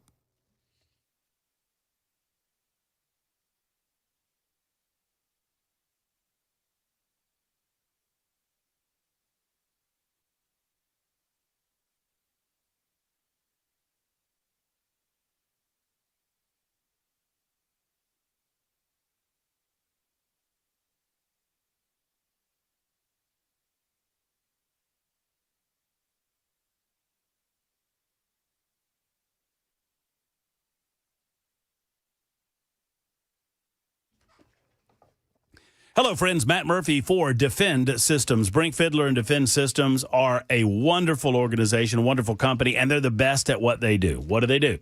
They help protect your employees. They help protect your people that gather in your place of business. Perhaps you are a decision maker at a church. Maybe you're a decision maker at a school. Or you run a business and you want to protect those folks that work for you. The way to do it is Defense Systems. I encourage you to go to defensesystems.com. That's defensesystems.com and find out what they do. They're a life safety and security consultation firm. They engage in active shooter response, workplace violence prevention, site surveys and threat assessment, emergency and intruder action plans, rapid response medical training, all customized to your facility. That's what they do. And friends, they do it very, very well. Brink Fiddler and his team of experts can come into your business. They can walk you through their process. They can customize that process specific to your needs, and they'll take care of everything from there. 615-236-6484, 615-236-6484, or online at defensesystems.com. Tell them Murphy sent you to Defense Systems.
Hey, quick quiz there, Jackson.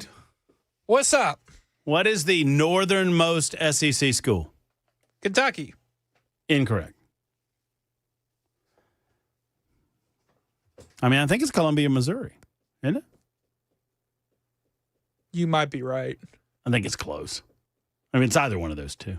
What's the southernmost? That would be Florida. I think it's going to be Florida. But yeah, Florida's got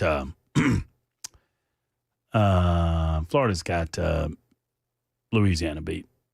I'm pretty sure. I'm looking at a map right now. Look, I didn't even see this on the chat feature over on the Super Talk television side of things. By the way, if you're not giving us the thumbs up over there, you're doing it wrong. We only got 49 thumbs ups today. No thumbs down. I guess that's good.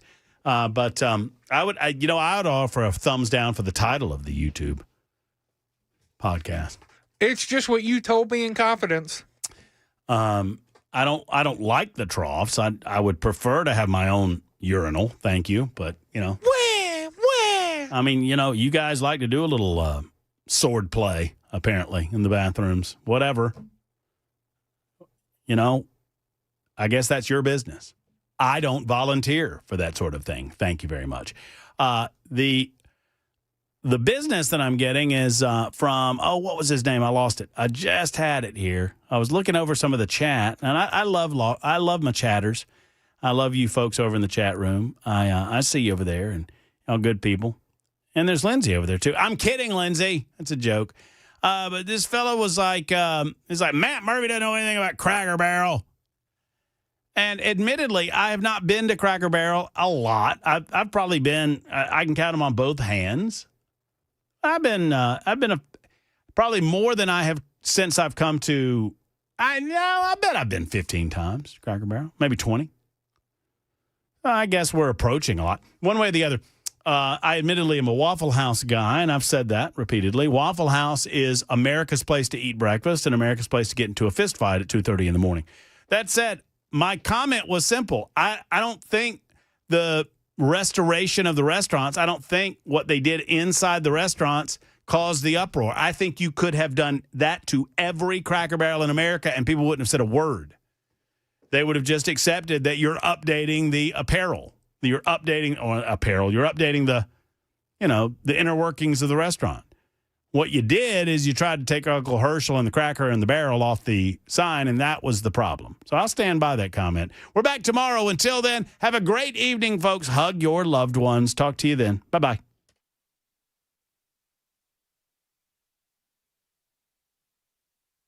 I'm Pastor Alan Jackson, and I'm excited to invite you to join me for my brand new show on Super Talk 99.7 WTN.